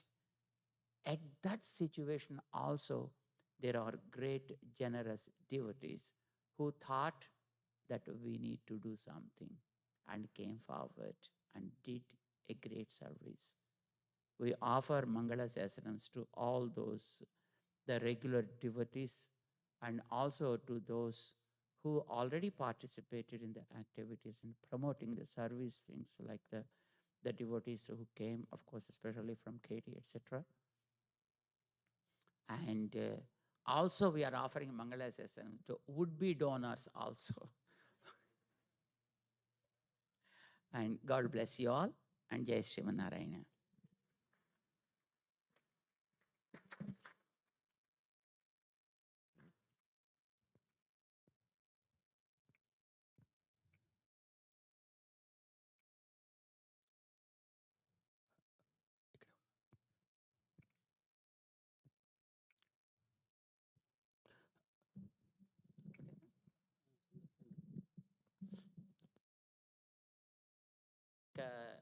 you remember that because we initially thought that Hanuman will be coming and he will be appearing amidst us on 6th of this month. Today is 3rd, right? On 6th, we expected that he will be here. Initial program is like that. As Swamiji said, Sugriva has given instruction to return within 1 month. Otherwise, they'll be sacked. But Hanuman has his own ways. He never wanted to return in 1 month. All the Vanaras who went towards south, towards west, north, east, they returned within 1 month and reported, we didn't see. But Hanuman never returns like that. Hanuman comes back with a result. He never shows up with no result. And Sugriva has given permission for that. If somebody comes with a result, no matter of time, and no matter what they do, I spare with everything. I bear with all the things, whatever they do. And we know the Ramayana story, right? He came after 6 to 8 months, but came with the message of Sita, came with the insignia what she sent to give to Rama. And this is what happened. So for us also, though we thought that he should appear on 6th of this month here, but I think probably he thought something else. He just simply doesn't want to come on his own and stand like that. He wants to come with all the paraphernalia around him, for which he's taking some time, and which is supposed to happen easily. Just he withhold the visa for some time and said, postpone my ticket. It happened. So I decided to come a little bit later. That means he gave us breathing time to conceive well, to program properly, and to do in a perfect way, so that the community will really get the benefit. That is the probable reason he took the time. So, expecting that he will be coming, we of course drew a plan also, all our organizers.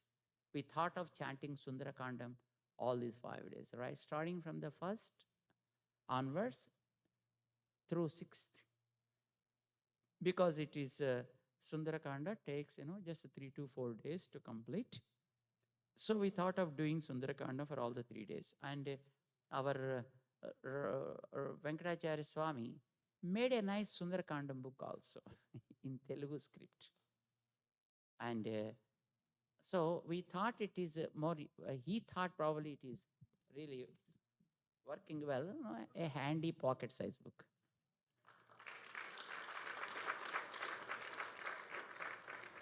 And then he made all the books and just he brought for us. But anyway, we can start it from now on. And we want the first book should be received by our Dr. Ranga Ramanujacharya Swami.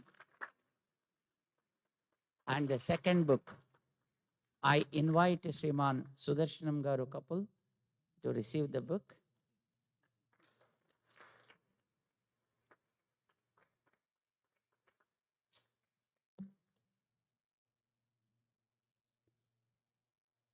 Jai Shrimanarayanama. Jai Shrimanarayanama. మీరు చదువుకోండి, వారు చదువుకుంటారు.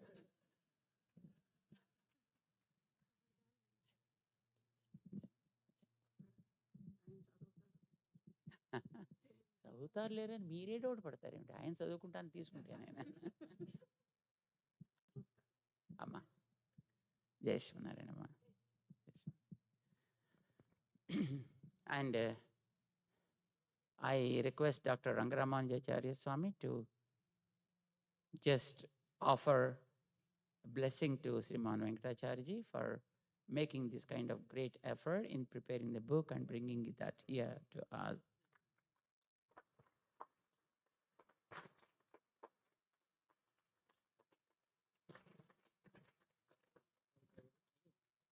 తీసుకోండి, పుస్తకం తీసుకోండి, చదవగలిగితే చాలా ఆనందం. చదవకపోయినా తిరువారా అని ఉంటుంది కదా, చక్కగా పెట్ట మా ఇంట్లో కూడా అలాగే పెడతాం.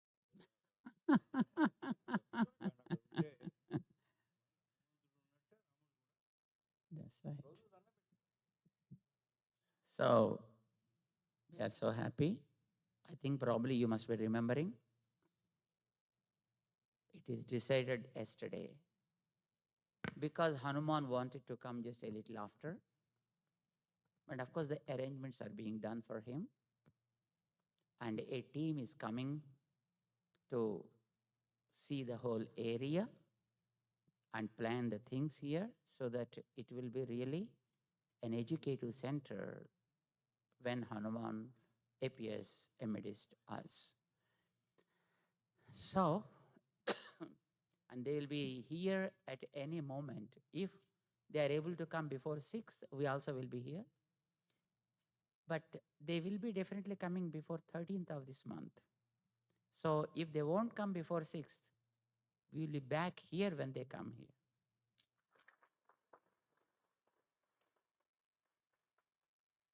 Just to meet with them and just, give them the guidelines, and then we may be returning on the same day. Of course, that is anyway. And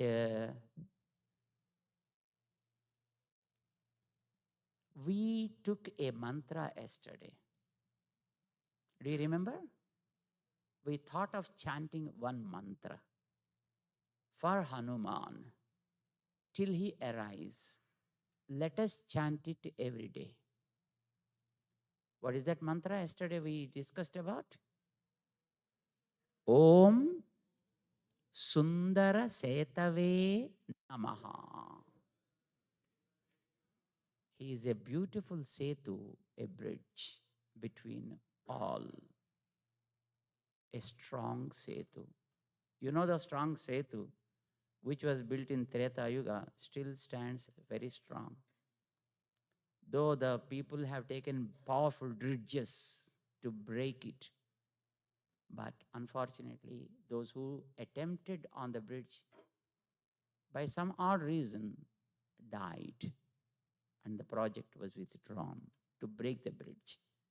It is such a strong setu he is. And as Swamiji said, he is Sundara. So we want him to be a setu for all of us, between all of us, and between the nature and us too.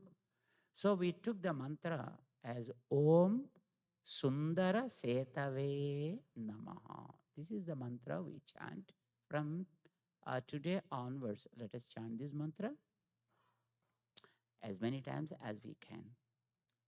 There need not be a count. 108, 1008, like that. Because if I say the mantra count, your focus will be on the count, not on Hanuman. So let it be on Hanuman and chant it every day. And after finishing that day's chanting, the morning, noon, evening, any time is okay for that. No special rules like, either you have to be in muddy or, with wet cloths and stuff like that. No such kind of rules are not there. And you feel free to chant him, to chant his mantra and feel the presence of his divine form in your heart. And after doing that, just keep whatever the money that is possible to you on that day. That choice is yours. You may be able to keep $1, otherwise 1 penny, no problem. Penny, cent, what do you call it? Cent, okay. If it is possible, yes, you just pick up 1 cent and keep it there. $1, or if it's $5, you keep it. $10, you can keep it. Every day, whenever you finish the chanting, just keep something for Hanuman's sake. Can we do it? And collect all the money, whatever that you are able to, just chant with a mantra and dedicate it. Then bring and give it to them so that they use it for the sake of Hanuman. Will it be okay? Our Sudarshanam Gauri is pretty generous. And there will be definitely many generous people like you. So I agree. But there are even children, common people, who may not be able to say so many, so much. But even they are also interested in doing something, and we need to provide an avenue for them also. That is, chant. Don't give money without chanting. We don't want such kind of money. No. Even you give 1,000,000, we don't want if you give just simply, oh, take it. I have money, I give it. No. Chant the mantra and then keep it. Whatever you are able to do it and just, dedicate it for the cause of Hanuman. Should we do it? Jai Sriman Narayana. Thank you so much, Sri Swamiji, for inspiring all of us. Inspired by your words, we have Lekha Gazala Garu and family here. So who would like to contribute to the Statue of Union? Please come forward.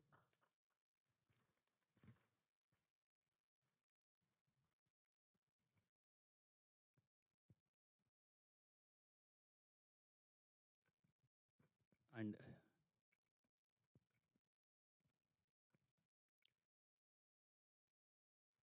Siva and Lekha Gazala Garu have been a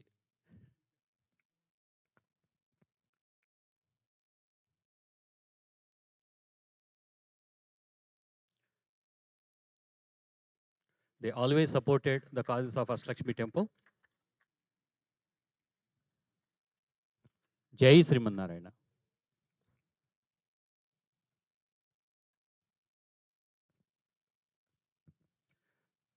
Now, between us, as we have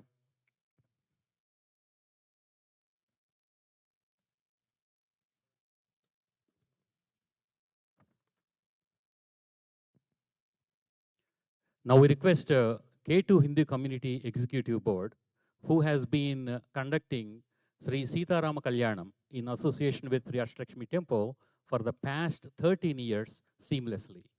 So we request the Executive Board of K2 Hindu Community to come forward as a family together. Sriman Keshav Chakkan family. As we say the names, what we request is, please come forward and stand here and take blessings from Swamiji, and we request you to exit this side. Yeah, please do not do namaskarams. Keshav Chakka and family, Sriman Bhaskar Dusi and family, Sriman Srinivas Gandhe and family, Sriman Anil Mirmira and family, Sriman Krishna Pasumarthi and family, Sriman Ramakrishna Madhile and family, and Sriman Sridhar Patibandala and family, who is not here, but we request Bhaskar Dusi Garu to receive on his behalf. Give a big round of applause for the K2 Hindu community team.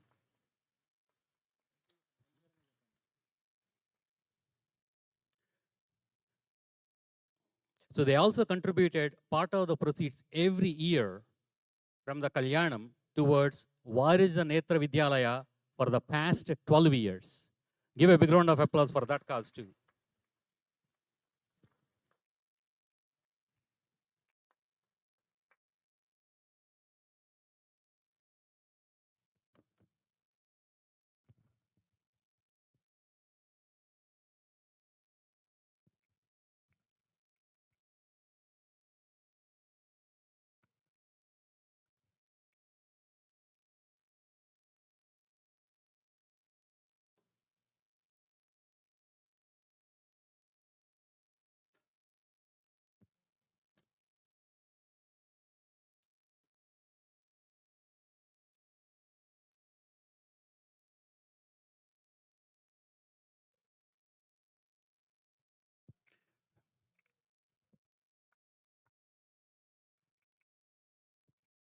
Okay. Thank you for the K2 Hindu community leadership. We request you to start, please exit this way. And now we request each of the K2 Hindu community family to come forward in a line, and we request you to come and take blessings from Swamiji. Please start from the front row of the K2 Hindu community and come as a family together.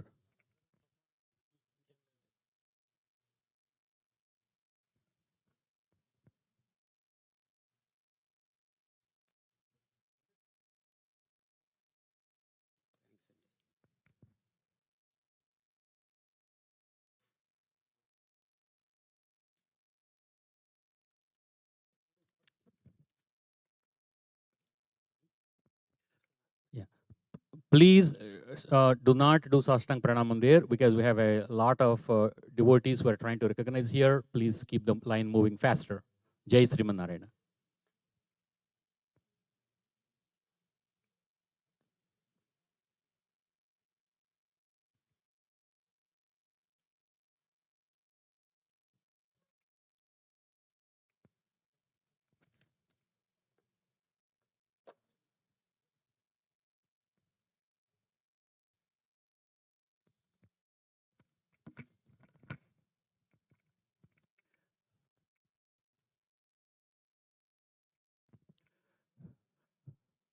An early announcement. As you all know, for yesterday's unveiling event by Swamiji, so you can see the effort done by our Alankaram team. So we request wherever the decorations team is, please be in the main hall so that when we call your name, you are available here. Same thing, as you all know, the Tadiya Radhana team, we request you also to be available in the main hall.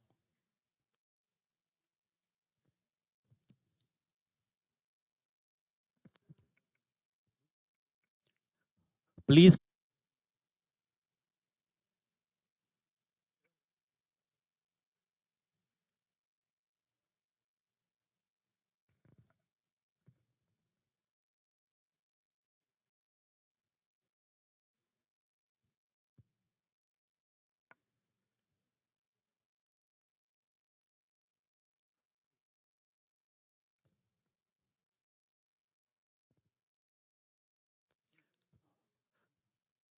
We know that some of the K2 Hindu community families are also the supporters of Statue of Equality and also supporting ALT operations. So if you are one of those, we request you to come back and sit in your respective seats.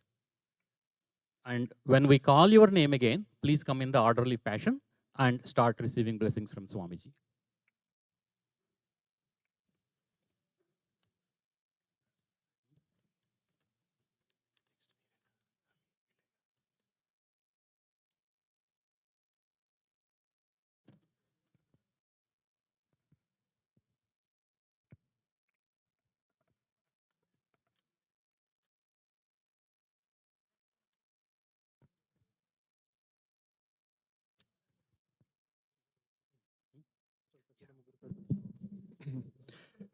Sri Swamiji, the visionary Acharya, has recently given the world a magnificent gift, nothing short of a wonder of the world in the Statue of Equality project.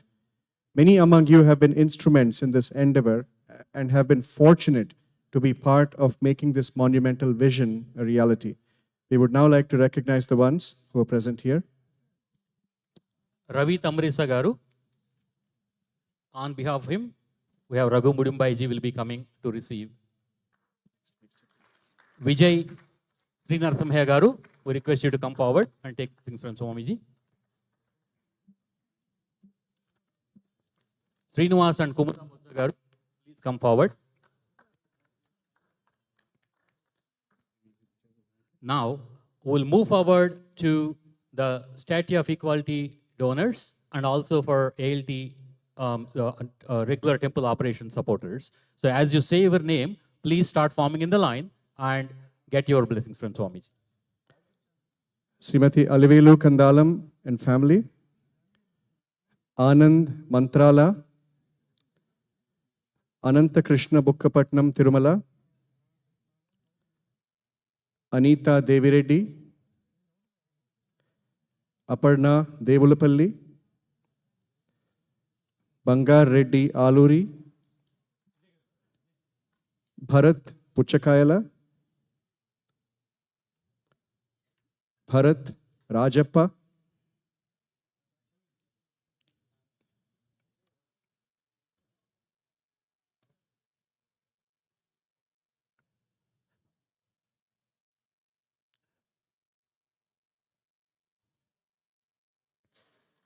Please continue to form your line and pay attention to the names as we are saying.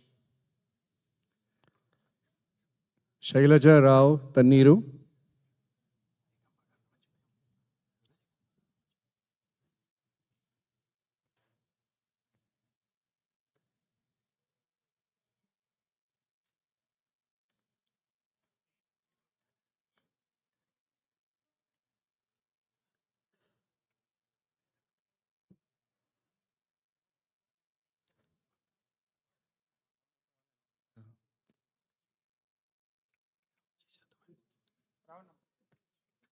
Can we have the lines moving, please?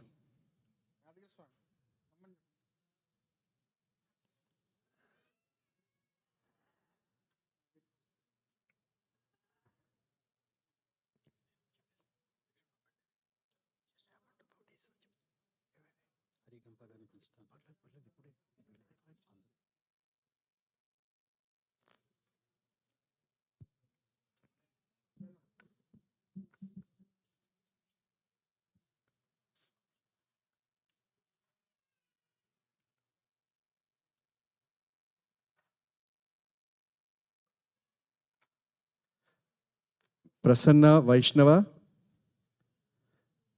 Giridhar Rao Nodagala, Janardhan Madabhushi, Kalyan Sanagavaram, Swati Miriala, Kulasekar Sribhashyam, Mannar Tamirisa, Mugundan Krishnan,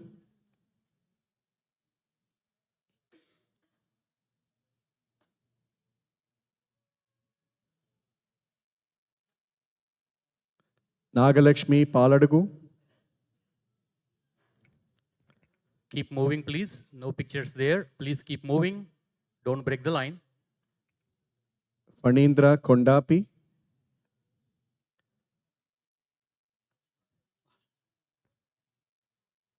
Prasad Akula, Sweta Sirivolu, Premanand Patangi,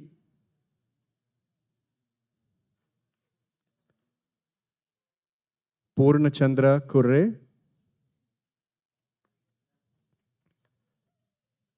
Sarita Gupta,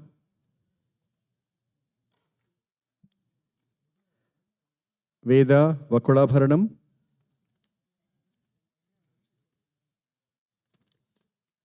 Raj Sirivolu and family. Raj Gupta and family. Raja Yadagiri and family. Rajagopal Okalabharanam and family. Rajesh Ratnala and family.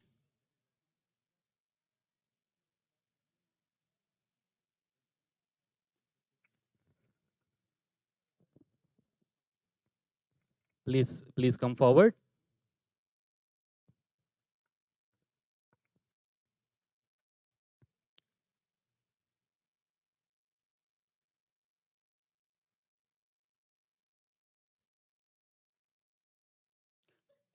Please come forward. Do not do Sashtanga Pranamam here. Please come forward.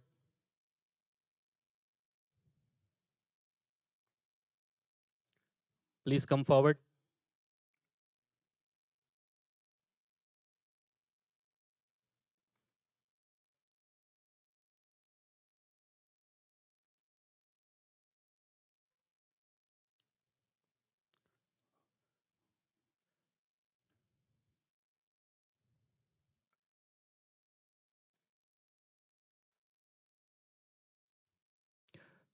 Would like to invite Hari Krishna Gampaji to come forward.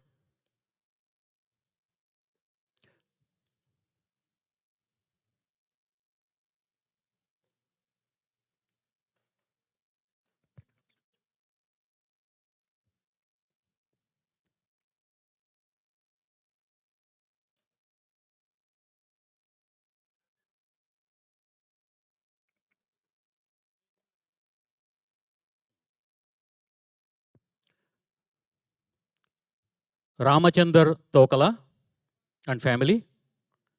Ramesh Somavarapu and family. Ranga Pullepalli and family. Rangarajan Kandur and family.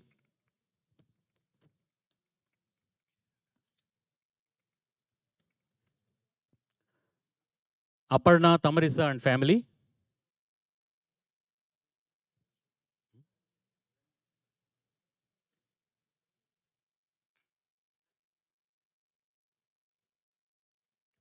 Revati Vasudevan and family,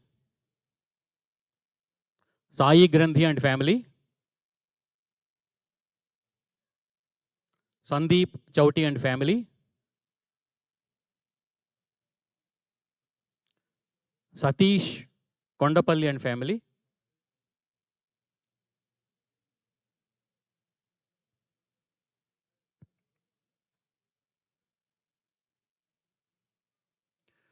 now the person here is Hari Gampa Garu. He started Sri Srinivasa Kalyanam for past 2 years from Cyprus. He came forward and said, I want to do community service. I wanted to do Kalyanam along with ALT. So just like KHC has done. So he has started this from 2 years and he wants to continue doing this for a decade to come or more than that. So give a big round of applause for Hari Gampa. And thank you, Hari Garu. Satish and Anu Kondapalli and family. Shanmuka family, Shanmuka Imadi and family. Seshikant Hosur and family. Sindhupriya Tumma and family. Srikant Sridhar and family. Sriranjan Reddy Beti and family. Surendra Pullamala and family.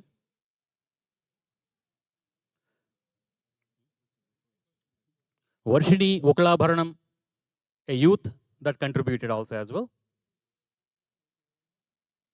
Vasudevan Ramanujam and family. Vijay and Anita Devireddy and family. Vijay Kushore Sangarboina and family.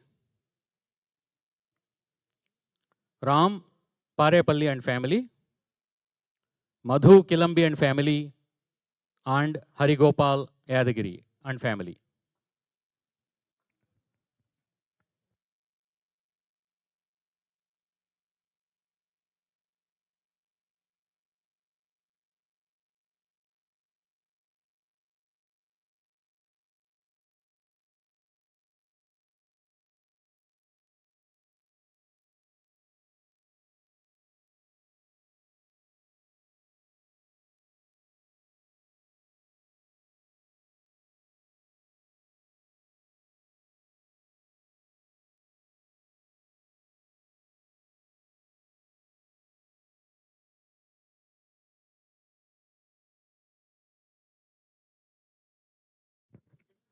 We request Pardhasarathi Sampatji is not here.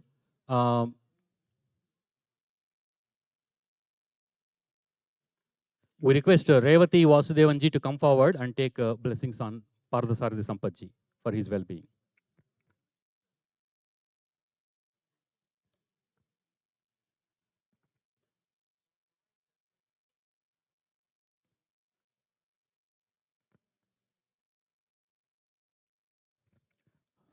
We request the decorations teams to come forward and stand in the open place here, and also Tadiya Radhana team also to be there.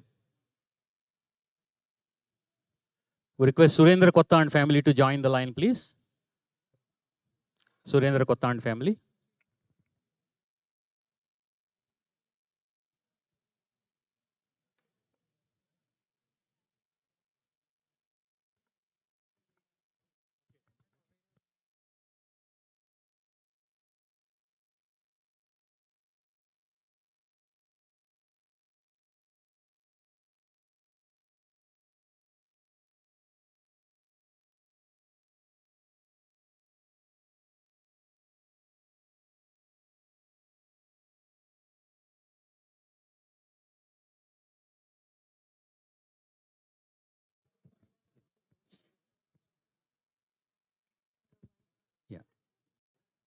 We request Narendra Chimarla Garu and family to join.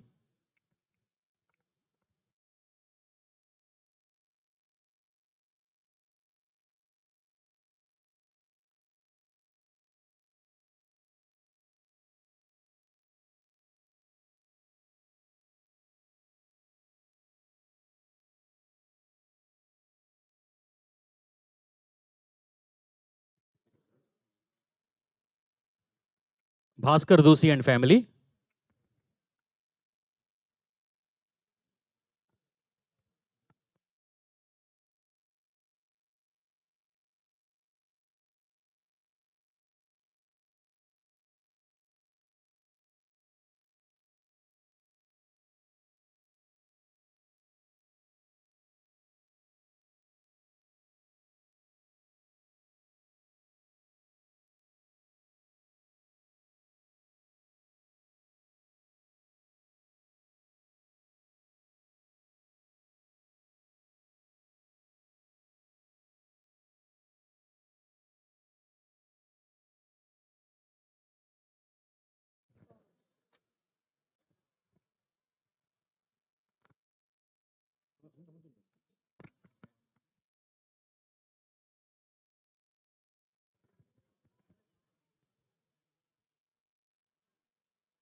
Can you please maintain silence while you're in the temple hall, please? Jai Srimanarayana.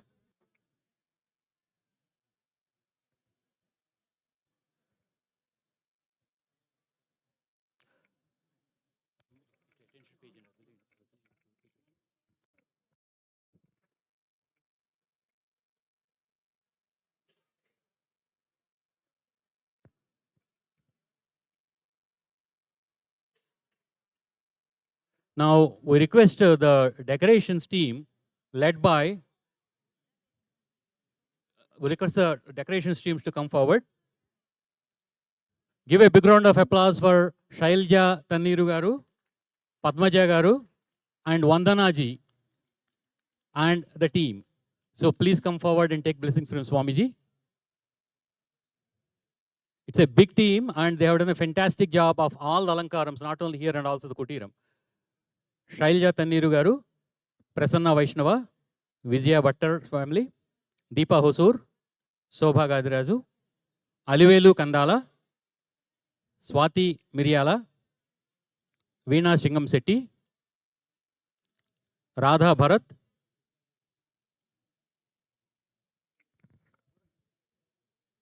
Chaitali Grandhi, Anuradha Marri, Radha Chilkur, Padmaja Vasanta, Aravind Sambaraju, Arpana Paidisetti, Chandana Varanasi, Nilima Gummadi, Vaijayanti Nuti, Bindu Ponnapalli, Ratnakar Modakurti, Prasanna Sajja, Sri Lakshmi, Anuradha Yadagiri, Sai Grandhi, Krishna Chokkarapu, Manjula Chokkarapu, Tanuja, Bindu Ponnapalli, and of course, the entire Alankaram also, Vandanaji again. Jai Srimanarayan.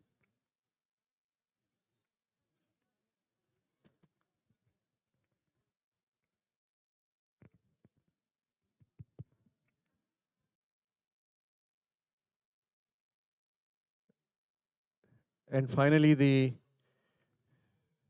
Tadiradhana team,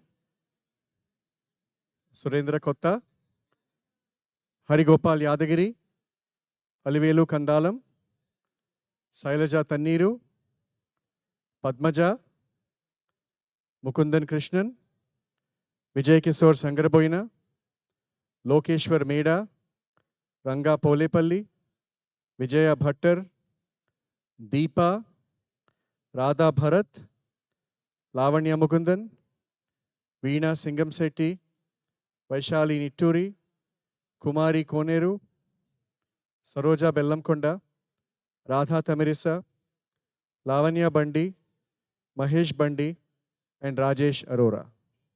Jai Srimanarayan.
Thank you so much for all wonderful volunteering. Jai Srimanarayan.